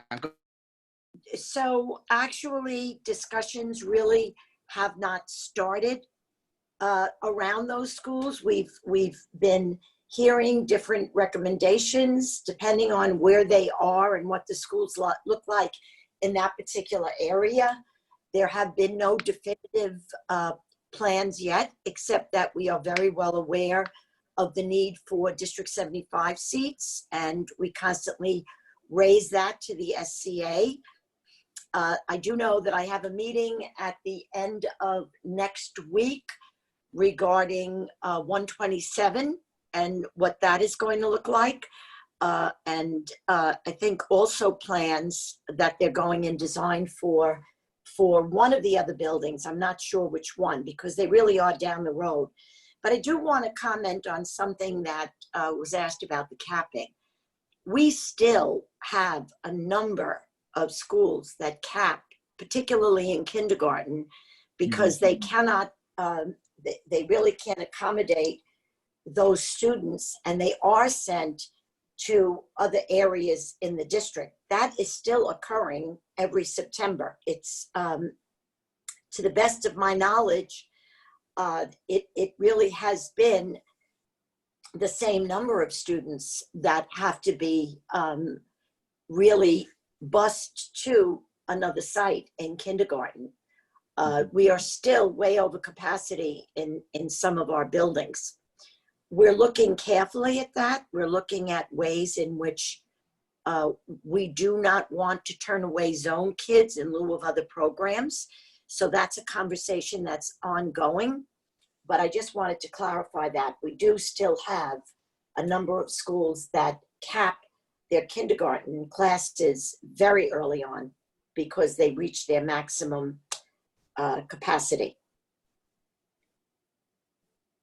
Could I ask? Thank you. Oh, Hi, thanks. Would it be possible to go, per Adele's very good question, would it be possible to run a crosstab of the schools that are over capacity with an indicator of either wealth or socioeconomic status so that we can understand, sort of be more informed in terms of COVID preparedness? And the second question I had, can we get the data once it's finalized so we can put on our CEC website? And the third one was, we know that many Arab Americans in our community are racialized as white, despite not having that experience, treated discriminatorily. So I'm wondering if there's been updates. We brought this up last year as to whether or not, if there's going to be any change in the data collection that might be sort of neighborhood specific. Well, anything involving data collection is going to come out of Central. That's not something that the district would do. I mean, we would give them our data. Certainly enrollment knows our data. They see the kids that enroll, and they see the trends across the district. In the past, that would be something that we would take up with enrollment to see the trends across the district. I'm not, and I'm also, it's interesting because the overcrowdedness knows really no limitations.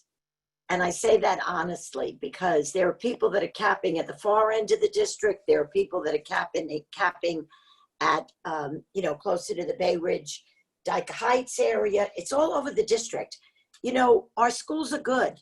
People want to come to our schools. I received a call the other day from someone that said that, people asked, are there houses for sale in District 20?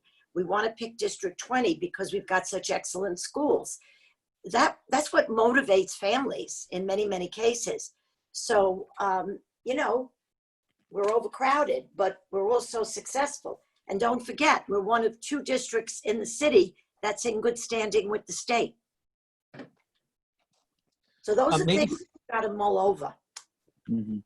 Maybe someone can touch upon people self-select for race. So I don't understand how someone can say that it's not their experience when people choose which box to check. And I believe, didn't they also broaden that to include multiracial? Can someone speak on that? There's no category for Arab American. But no, but the question was, are they self-selecting? Are they self-selecting a race? White, black, multiracial. So there would never be a category for race for Arab American because that's not a particular race. I mean, can someone inform me on that? Well, can I answer that? So look, I study the Latinx community. Many members of the Latinx community identify as white, even though they may not be treated as such. And sometimes when the enumerator, like the census, in some countries, the census taker actually makes a judgment about their race as opposed to someone declaring their race. So it largely depends on the methodology. The larger point here is that, Vito, is that a person may self-identify or be identified as one thing, but their social treatment, how they're socially classified is another. And so one of the things that happens in our district is that you have groups who may be identified as such, yet they live a completely different reality in terms of whether it's housing or labor market discrimination, or whether it's that they go to overcrowded school, as we're talking about here. So is that a good explainer of how someone may ascribe to be white, yet their lived experience is not as such? Does that make sense? Well, yes, it does, but I don't think I know it's we're in denial about privilege in our district, but it's real, and that's an example of how it can be perceived privilege when in reality their experience is one of racialization. Well, I think that's for the individual to determine, and not for someone to superimpose whatever they feel onto those persons. If I may speak, I think this is, I'm sorry, I don't mean to interrupt either of you. I just wanted to add something to that. And I think we've spoken about this before. I find a serious deficiency in the demographic coding of our student populations. Even the term African American is problematic. If we think of the cultural representation, when I'm doing my research, I have my students self-identify. So that they could tell me what their culture is, and then we could delineate accordingly. Even the concept of being Jewish in our district needs to be accounted for. Being Arab, but for the DOE, it's very narrow parameters that I think has long required that we have an upheaval, and that we more clearly identify the cultural representation, self-identified cultural representation of the people that we support. Thank you. Yes, and I think as we have more of these conversations connected to new capacities or rezonings or planning for new schools, this is one of the lenses that we take when we think about it. And then last year when we talked about the rezoning, I know at least I hope we were pretty explicit in saying those demographic markers are census like data that we look at. And we also rely upon American Community Survey data, which doesn't always align in terms of like the year that it's published, what we're looking at, to sort of make a better sense of what those ethnic groups are that may be a part of a larger racial demographic group or marker that the census uses. And then beyond that, it's always incumbent upon us, as well as working with the CEC and other partners, to have conversations with the superintendent, with principals, to really understand what the on-the-ground experience is of how students and families are identifying. Anyway, with that, I think I don't want to take up too much more time. I don't know I'm assuming you have more things on your agenda for this evening, but we are happy to take questions via email. You have our contact information with the superintendent, et cetera. Great. Thanks, Michael. Thanks, Jamie. Appreciate it. Thanks for having us. Thank you. We'll chat soon. Yep, don't hesitate to reach out to us. There's so much information in this summary. Mm-hmm. So as you all go through it, we look forward to hearing more. Yeah. Great. We'll do that. Thank you. Thank you. Thank you all very much. Take care. Okay, so I think the next item on our agenda is report of committees. We don't have the committee set up yet to report out. I think this is something that we can continue to discuss, the establishment of our committees and the structure of them. We did want to, this was brought up earlier by Adele, and I don't know if we concluded this discussion though, talking about our code of conduct vote, and how our bylaws weren't voted on properly, I guess. So I think we need to present them this month and then have a proper vote on the addition of the code of conduct to our bylaws in our August meeting. Since we've already reviewed them and accidentally voted when we weren't supposed to, do we need to have another meeting to discuss it, or can we just accept them now and vote on them? I think they need to be presented. Is that right, Steve? Can you weigh in? Yeah, I can read you exactly what it says. So like these bylaws may be amended at any regularly scheduled calendar meeting of the council by a majority vote of the whole number of the council, provided the amendment has been presented in writing to the public at the previous calendar meeting and appears in the notice of the meeting at which it is to be amended. Amendments are effective immediately unless otherwise stated in the resolution. So it would need to be introduced at this calendar meeting so that you could vote on it at next calendar meeting. Okay.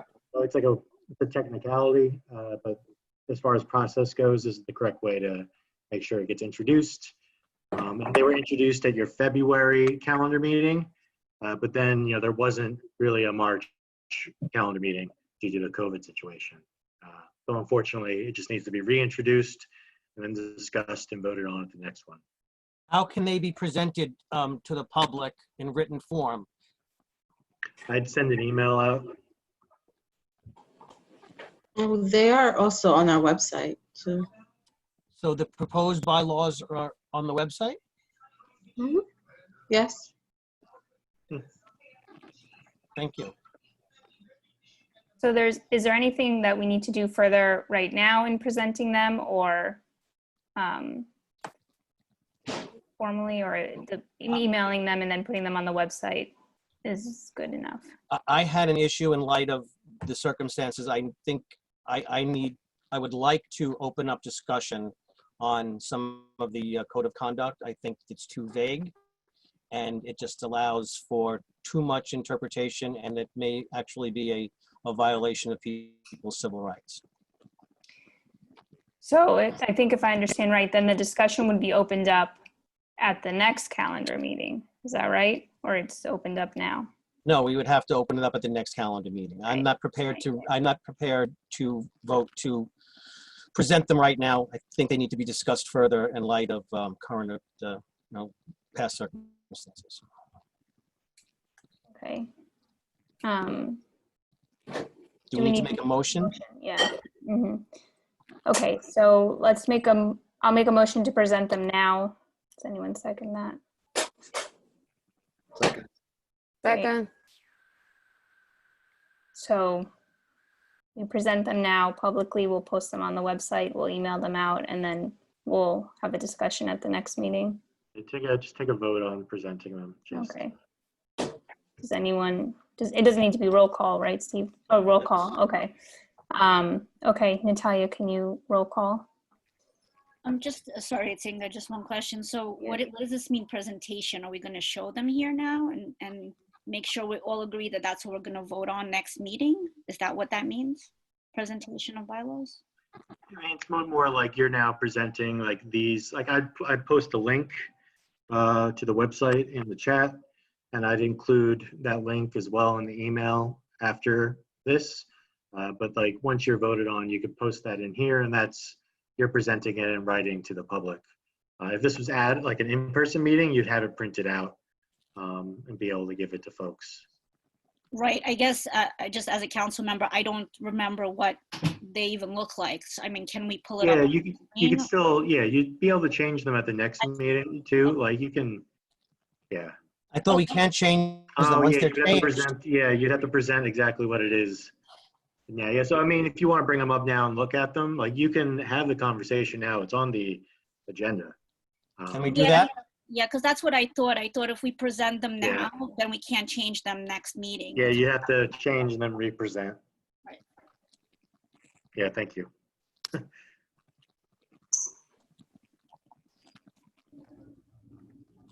So, Natalia, if you just want to scroll down to the part that we're adding, the code of conduct.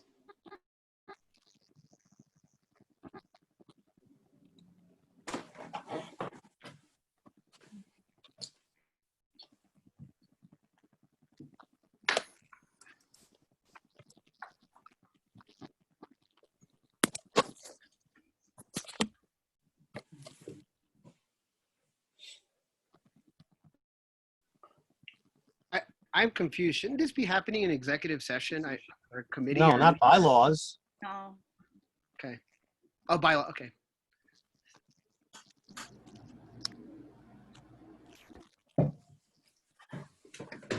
So I'd make a motion, just the first council members shall not engage in fighting or physically verbal aggressive behavior in person, online, or any medium in their role as a CEC member. And I think that solves my problem. And if anyone else has any problem with that, I'd like to hear it. Actually, may I speak, Dina? Yeah.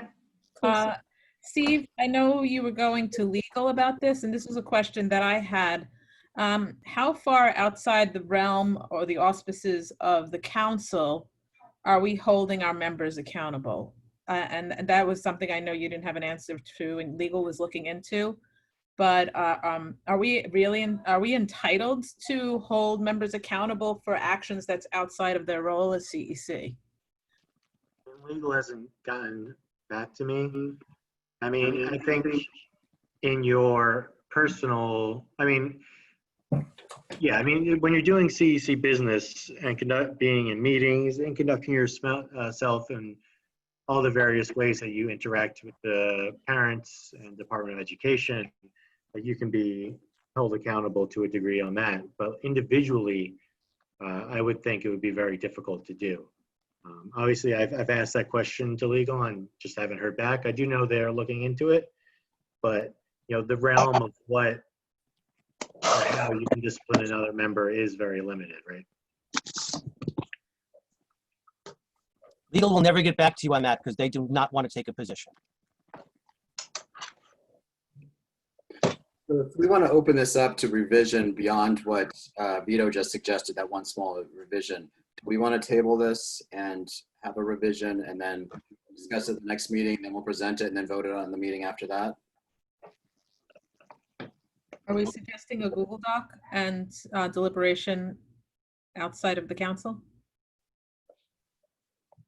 Yeah, motion to table? I mean, I don't want to hold up and be obstructionist. I'm just happy that somewhere, somehow, it's indicated that in our role as a CEC member. And we can make a broad thing, we can make it in particular. Is everybody comfortable with Vito's change, or do other people want to make other changes? I mean, I'm fine with that change. I don't know if other people have other changes, but I think I don't see issues with that change.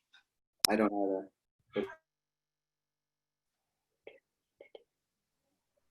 I'm okay with the change as well. Yeah, anyone else want to weigh in? This seems too broad a discussion. I'm making a motion to table this. This needs further development.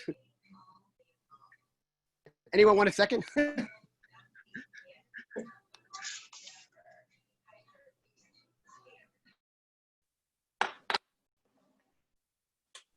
Sorry, so we have two motions out there, the one that Alan motioned to table it and then the motion to make the change. Can we clarify the So change? do you want to do a roll call vote? Sorry, Robert, did you ask a question? Yeah, can we again reiterate what the changes being proposed? You're saying that in the first bullet point, council members shall not engage in fighting or physically, verbally aggressive behavior in person, online, or in any medium as a CEC council member. Yeah, something along the lines of in their role as a CEC member.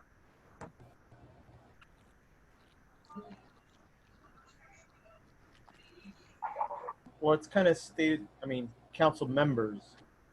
Right? It's kind of, are we saying it twice? No, we're specifically indicating that it's in their role as a council member and not on a Twitter, on their personal Twitter or Instagram or whatever else medium or, whatever other medium is out there. Yeah, and I But know. it's already in there. No, No, it's not.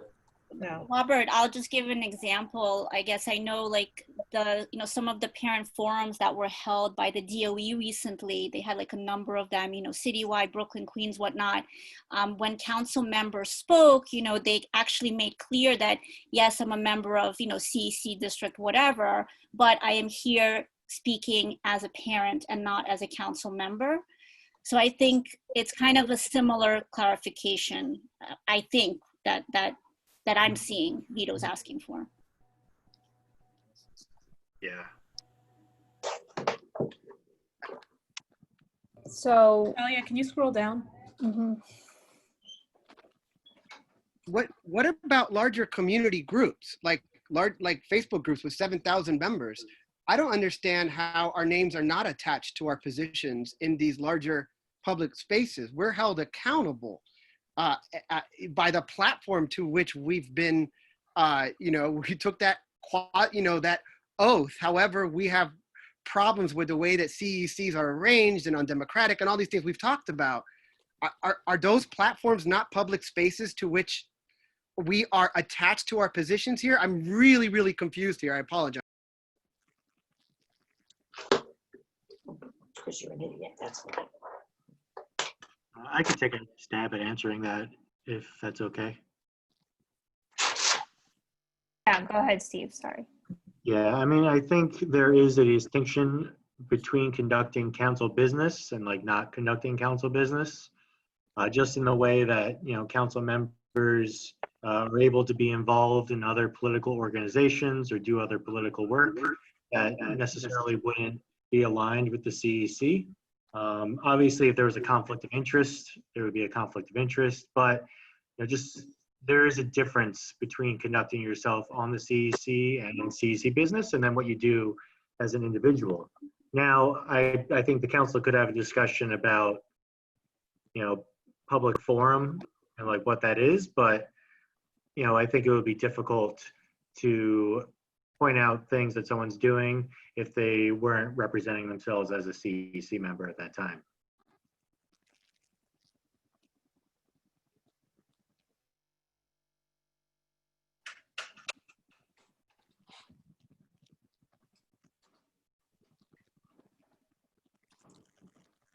So y'all colleagues, so what is the accountability mechanism?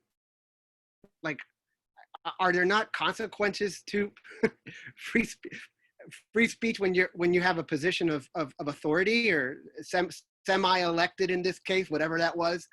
I'm really trying to see through the gray. Alan, what you say here tonight, you could be held accountable for. What I say here tonight, I can be held accountable for.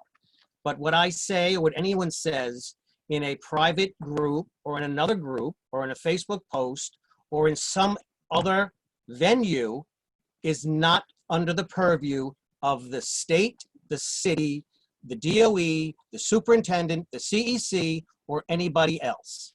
Okay?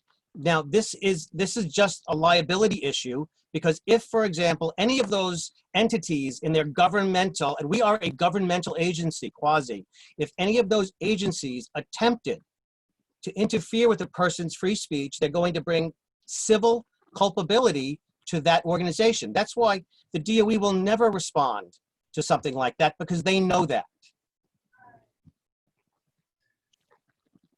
Alan, also to address, for better or worse, it appears to be a constitutional issue.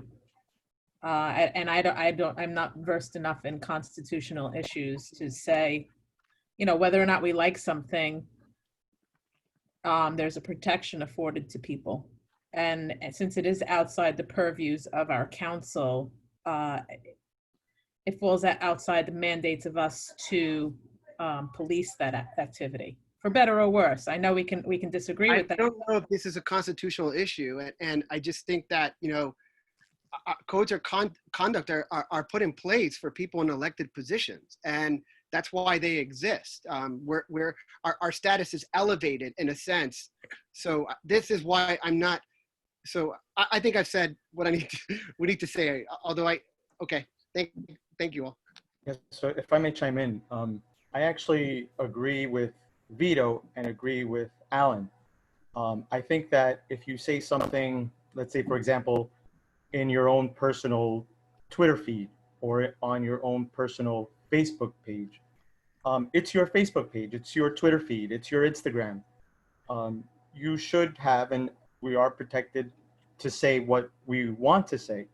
I think that when you say something maybe perhaps inappropriate in a public forum or on a public Facebook page or publicly on Twitter, and if it's inappropriate, then I can see why people might have a problem with it. And so what you say on your personal page is your business. What you say publicly, and if you're part of, like, for example, like we're council members here, people will have a problem with that because of the positions we hold. So it's a tricky situation, but what you say privately in your Facebook page is yours to say freely. But what you say publicly, you're gonna be held accountable to it, whether it's fair or not. And then it's a bad look for us as a council to have someone say things that are going to be interpreted as offensive. So I think that's the dilemma, right, with what we're going through or what we're discussing. So That's the just whole my 2 point, cents. is who decides what's offensive, right? So what's offensive to you may not be offensive to me, and vice versa, okay? Millions of people in this city, no two people may agree on any one thing. There are some things that I think we, racial epithets, things of that nature, we all, or most of us would agree that conduct is above and beyond. But certainly any kind of position, even positions that are unpopular, those are protected speech. And we have, when you say private and public, we can be public in our other roles, okay? Just because I'm on the CEC or you're on the CEC doesn't mean you can't testify at a council hearing, doesn't mean you can't have a rally for something else that you believe in. That's your right to do that. I think most of us have been pretty good at compartmentalizing our CEC roles, and I just want that codified in the bylaws. So it's now 8:30, and I think we wanted to preserve time for parents' comments. So I guess that if we're not going to agree, then maybe we should, I would approve the motion to table. That's what I was going to do. Second. Table it. Yeah, let's table it. Okay, do we need to have a roll call for that? Or no? I don't think Okay, so. great. So let's table this. Anybody opposed to tabling it? Okay. Great. It's now 8:30, 8:31. We're going to open the meeting for 30 minutes of public comment now. All those people who signed up using the forum, Natalia will go through. You'll get 2 minutes each. Hopefully, if we are prompt and stick to our 2 minutes, we'll get at least 15 people in the next 30 minutes. And so we'll end the public portion at 9 p.m. So Natalia, do you want to go ahead and start calling names, and I can help unmute as you call them out. And maybe call the 2 people, the first and the second, so people are prepared to speak. And we can keep it moving.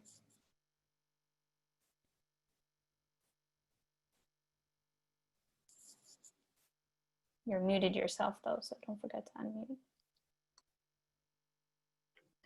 Okay, so we have Jen Gabbery and Rona Merrill.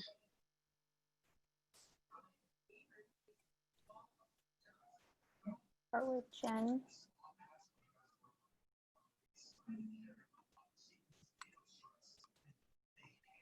Okay. Oops.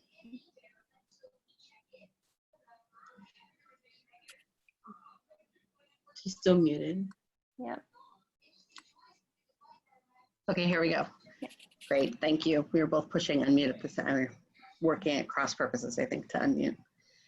Thank you so much. I really appreciate this time to speak to you all tonight. I want to talk a little bit about the dangers of relying upon past practices that have come up a few different times in the meeting tonight.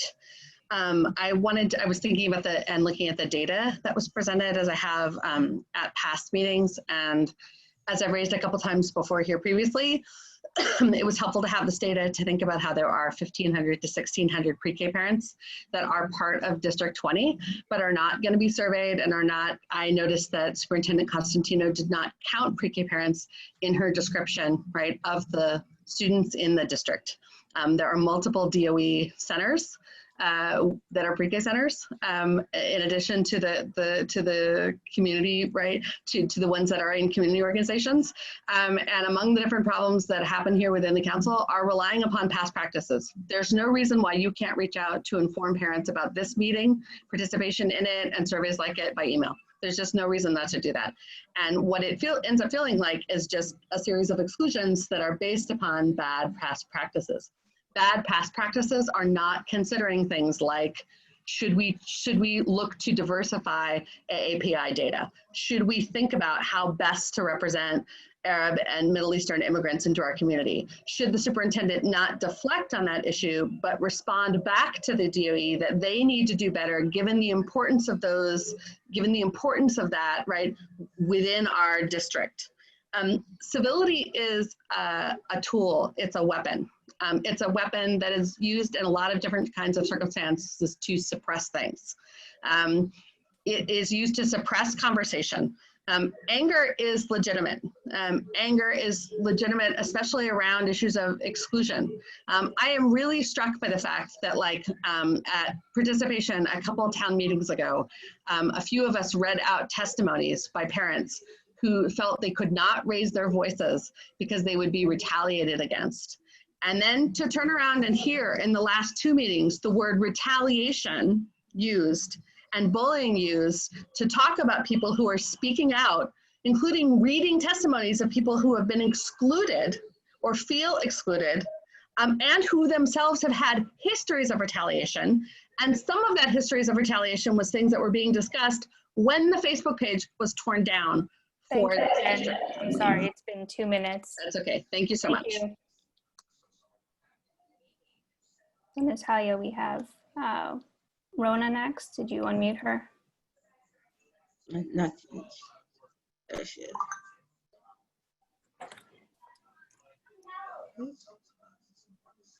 I think two of us clicked at the same time. Okay. Okay. Great. Timing starts. So thank you, everybody. I commend the effort that you guys are making today, but I think that it is completely just not sufficient. I'd like to speak to a few things that Ms. Constantino spoke about.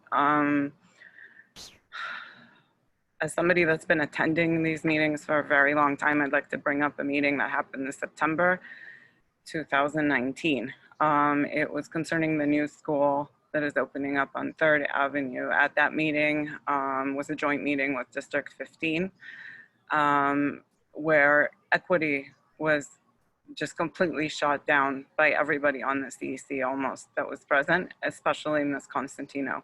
So I commend her for her effort tonight. But to say that she supports diversity is far from true. And I think the signatures that include people on the diversity team that she spoke about, having signed a statement asking her to resign, speaks to that. It is completely just insufficient for her to speak out today as somebody that supports equity. I don't think she knows what equity is. I don't think many people veto taking up an hour almost of 200 people's time. Well, many, I see we've already lost about half of the people that came today.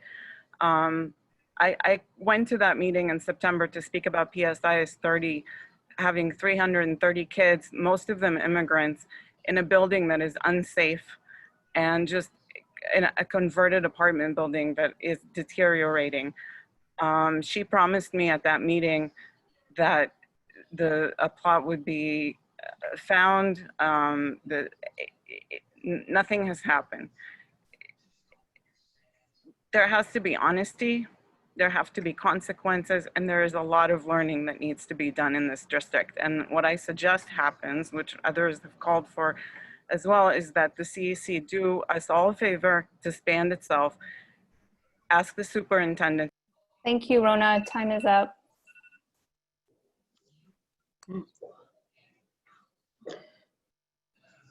Okay, next we have Megan Shanamayo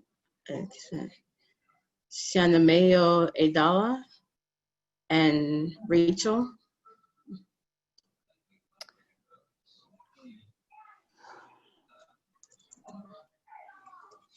Okay, I've unmuted Megan. Hi, Ms. Costantino, as a parent and an educator, I'm still waiting for you to say yourself and on behalf of the district that Black Lives Matter. No one here is advocating for violence, but civil disobedience and protest has been part of America since its inception and is a constitutionally protected right. Civil disobedience and protest should be taught and learned. Children in District 20 do not deserve a whitewashed history that cherry picks facts that are palatable to you. When will you roll out implicit bias training for all of your teachers in District 20? Why has it taken this long to start an equity committee? What are the goals of this committee, and what will you, your schools in this committee do to be actively anti-racist and to educate our children about anti-racism? Your statement about this committee and equity work effectively says that all lives matter, but all lives aren't at risk and oppressed here. Black lives are. And in your district, Black and Latinx students are more likely to be below grade level than their white and Asian peers. In ELA, 30 to 40 points below grade level. Black and Latinx students are disproportionately represented in your students with IEPs. What are you doing to actively make sure that Black and Latinx students in your district are getting an equitable education and experience? Furthermore, this council is supposed to be about parent voice, and instead it has been about a superintendent and a council member feeling attacked because their statements, views, and inaction are being challenged. This council is supposed to be in service of parents and students, not ego. Thank you, Megan. Next was Rachel. Hi. Is it just? Can you hear me? Yes. Okay. So the quote that keeps coming to my mind is, when you're accustomed to privilege, equality feels like oppression. Listening to the leadership of District 20 discuss issues of racial inequity and the struggles of students with learning differences and their families, it has really struck me that this dynamic has been at play. And it really feels to a lot of parents like these systems and many of those who work in them are more concerned with protecting their own egos and protecting the system itself and the status quo than taking a step back and really interrogating what any of us is trying to accomplish here, which is uplifting children. So it's understandable because, you know, systems are designed to protect themselves, right? That's what they're built to do, but it's not what the people in those systems need to do. So when I see these repeated instances of fragility and tone policing how people express their gut-wrenching cries for justice and equity, I can relate to those defenses because we are all human, but it is time to just stop defending and protecting and centering our own feelings and actually acknowledge that there is a need for outside accountability to hold this district to a higher standard than it has demonstrated being able to hold itself. Because if you're actually listening to parents, you know that their trust in this district has been really broken. And there will not be a repair in that trust or any real movement forward or anything that really matters unless there is a humble and sincere and raw acknowledgement that harm has been done and that the individuals who have caused or enabled that harm, meaning the leaders of this district, need to engage in some profound personal reckoning. They need to request outside accountability and help and support to be able to meet the needs of kids and families, or they need to step aside and let somebody who's up to the task step in. Thank you, Rachel. Natalia, who are our next two? Okay. Next, we have Francine Almash and Tamika Brown. I just unmuted Francine. Okay, can you hear me? Yes. All right, thank you. I'm going to echo a lot of things that have been said, but I'm so disgusted with the superintendent's comments tonight that I'm not even sure what to say. For weeks now, parents have been logging on to these meetings and communicating via email, trying to reach the district via social media. We've been telling you the truth of what it is to experience bias, ableism, and yes, racism in this district. We've told you about experiences with retaliation, discrimination our children experience both inside and outside of the classroom. Leaders in District 20 have not listened to us, and our voices have most certainly been silenced. You do it by calling us bullies and rabble-rousers. We are accused of dragging down the discourse and lacking in civility, all tactics to keep us quiet, including pulling down the Facebook page because we disagree with the narrative that's being forced on us. When that fails, then you insist that it's just one or two parents whose only goal is to cause trouble. Last week, the former CEC president completely steamrolled over issues of special education, non-compliance, and retaliation against parents, issues supported by data, by calling for a town hall on IEP process.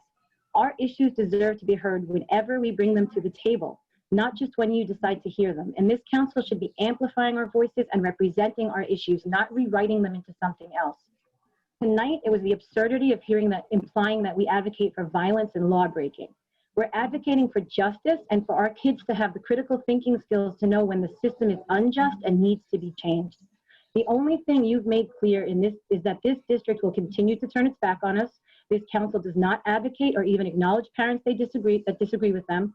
The superintendent and this council have proven that they have no intention of addressing the very real problems we live with. So the only thing I have left to say tonight is to let you know that we are not a small group. We are not individuals with nothing better to do than cause trouble. We have nothing to gain and actually plenty to lose. But we take these risks for parents who are afraid to speak up and because you've left us no other choice. And we are not going anywhere until our voices are heard. Thank you, Francine. Next, Tamika, did you unmute her, Natalia? Yes. Hi, can you hear me? Yes. Okay, I've sat in this meeting and I really don't understand how in one meeting our superintendent says implicit bias training was done a year ago, and then in another meeting you have someone saying that we've been on the waiting list for 2 years. Which is it?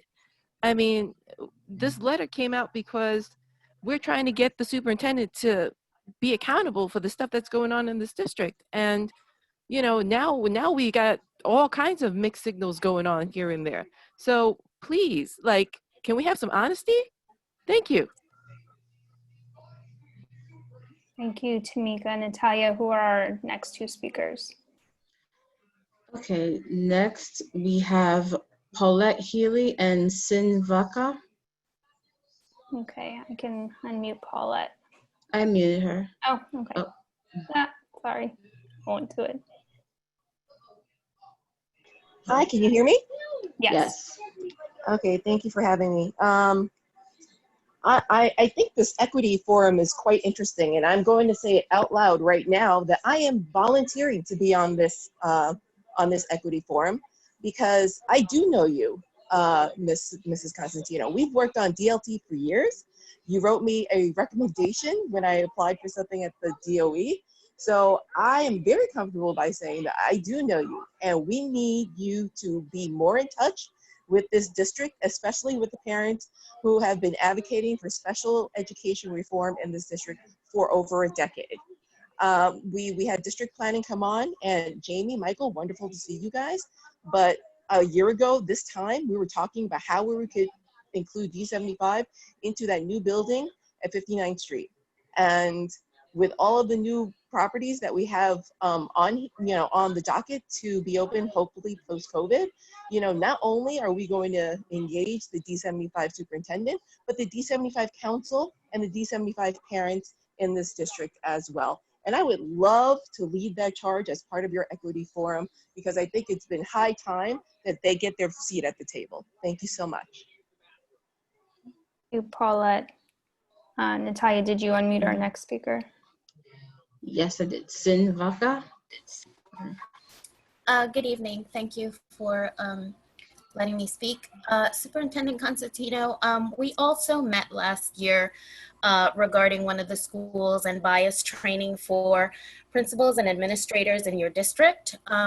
You assured us last summer that this was and had taken place. You assured us at the last meeting at the town hall that bias training had taken place, as well as Dr. O'Brien. However, it is clear from several parents that I have spoken to and have shown me lesson plans from their teachers and questions through remote learning this past month regarding civil unrest and civil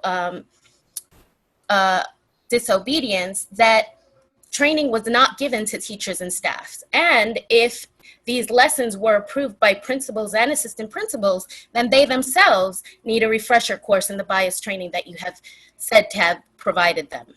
Thank you. Thank you, Sin. Natalia, who do we have left on our list? Okay, next we have Jamie T. and The Bell. I've unmuted Jamie. Okay, thanks.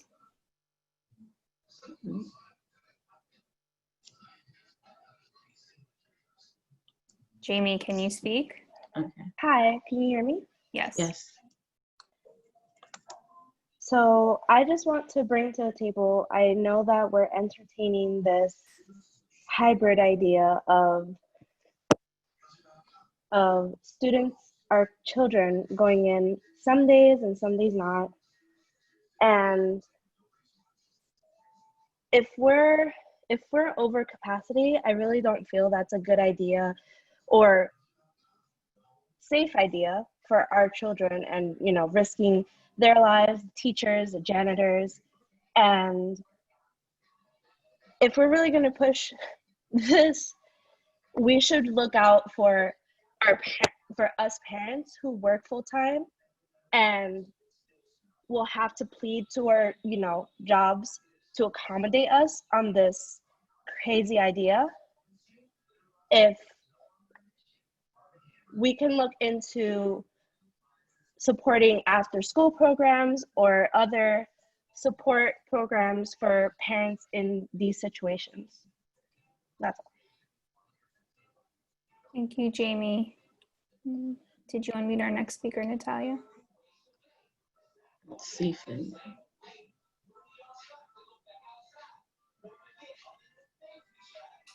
I'm trying to mute, it's not unmuting. For The Bell? Yes.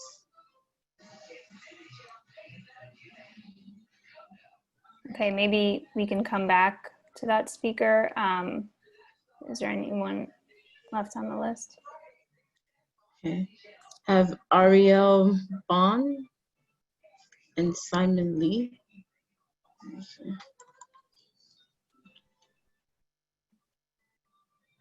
Okay, Ariel. Hi, can you hear me?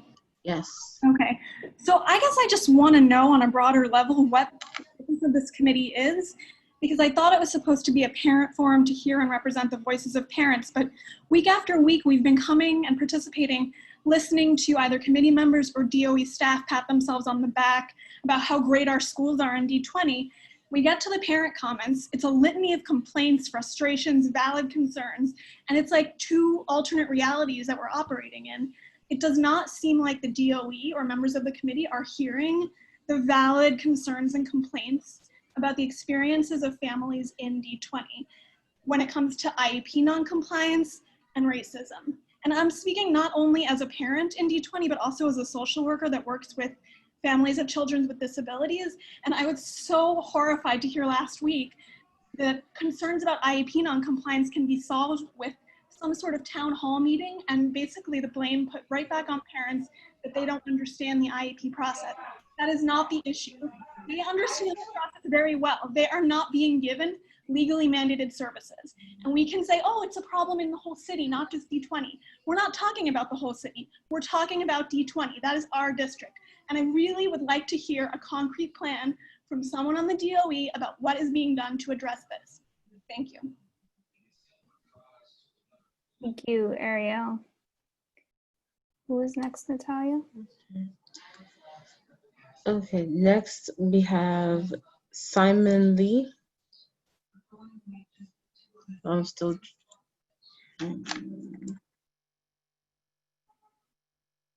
Okay, I guess this is Simon's iPhone.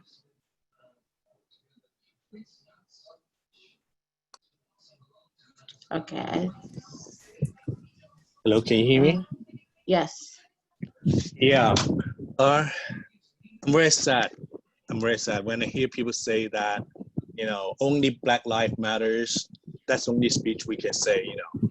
If, when I say all lives matters, some people feel offensive. I'm really sad about this. Well, one day, you know, maybe when people will throw the Declaration of Independence to the trash because it says all men created equally. Why? Why just, you know? I know Black people are upset, but you can't just, you know, say that. You're only allowed to say that. This is not something, you know, we know we all hate racism, but when I say all lives matter, that's not racism. Come on, don't be so ridiculous. Yeah, that's all I want to say. Thank you, Simon. Natalia, did you want to try one more time for the speaker we couldn't unmute? Are they still? Hi. Yes. There you go. Yes. There you go. Thank you so much, guys. I'm so sorry. If you're on meetings all day like me with your kids at home, you know it can get tricky. So thank you guys for calling me more than once. I'm so glad that I was called when I was called, because I can just directly oppose the ridiculous statement that was made before I had the opportunity to speak. Let's talk about why all lives matter is inherently racist. Let's have this chat with these 142 people. So if the systems we are talking about are inherently inequitable, right? Inherently anti-Black, anti-queer, anti-disability, right? There's all these different intersections that our families and our students live at that decide and dictate whether or not they'll have access to things like housing, education, healthy food, et cetera, et cetera. So when you say all lives matter, that assumes that everyone actually has equal access to all the resources that it takes to thrive. If we know that is not the case, if COVID-19 has already exposed each and every crack in the myth of meritocracy and equality in our society, how could any person who claims to care about more than their own children, than their own community, say all lives matter less than a month after the murder of George Floyd by the state?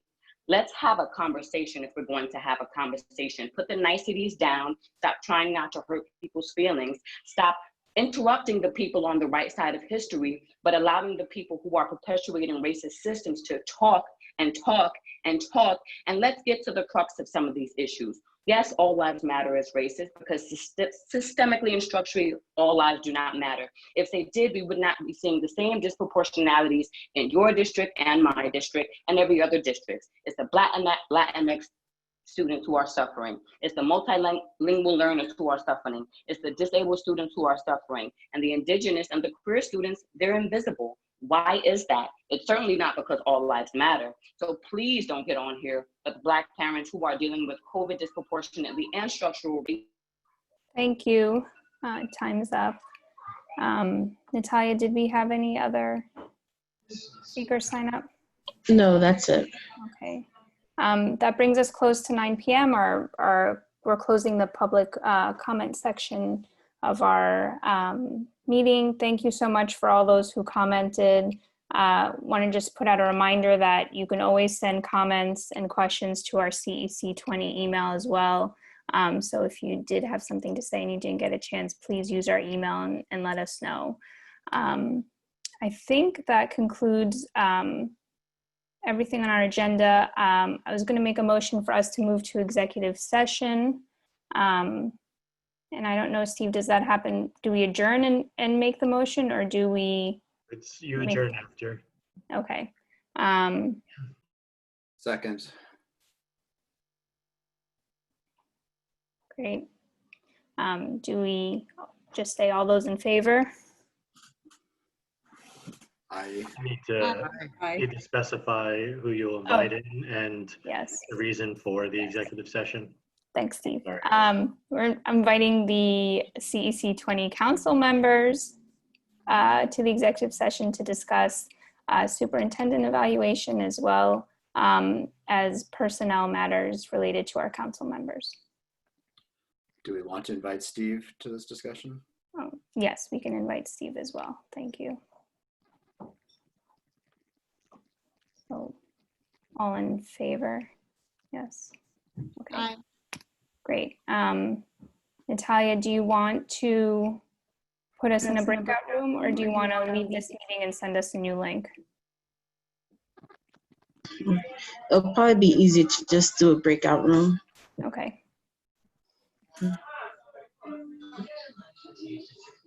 Okay.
Natalia, do you have the icon for the breakout rooms? Are you able to access it? I do. I'm just assigning the breakout rooms now. Okay.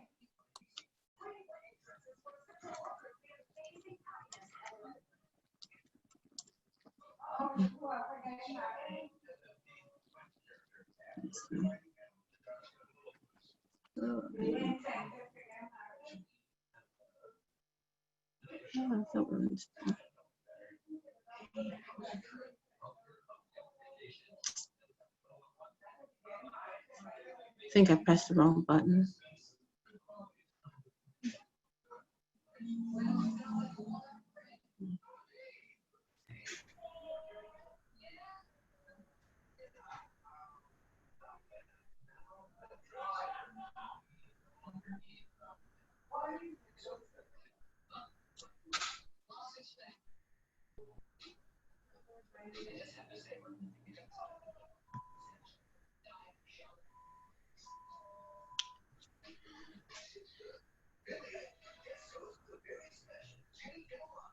So are we going to a breakout room?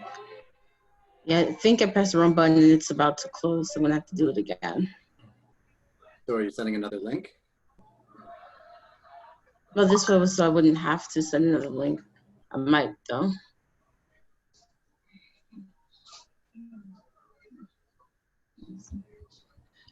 It would be Very best nice. if we figure out the breakout room.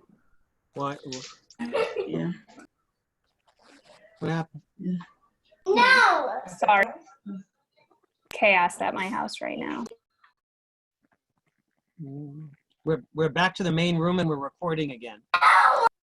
Yeah, we should stop recording, right? 'Cause meeting's adjourned. No, it's not adjourned. We adjourn after the executive session. Okay. I thought we adjourned the meeting. Yeah, that's what We did adjourn the meeting. We adjourned the meeting, Simeon, right? No. No, we didn't adjourn the meeting. We just moved to executive session and then. Right, but we're not going to record executive session, correct? No, we need to stop recording. Yes. Go it can- recording. How do we stop?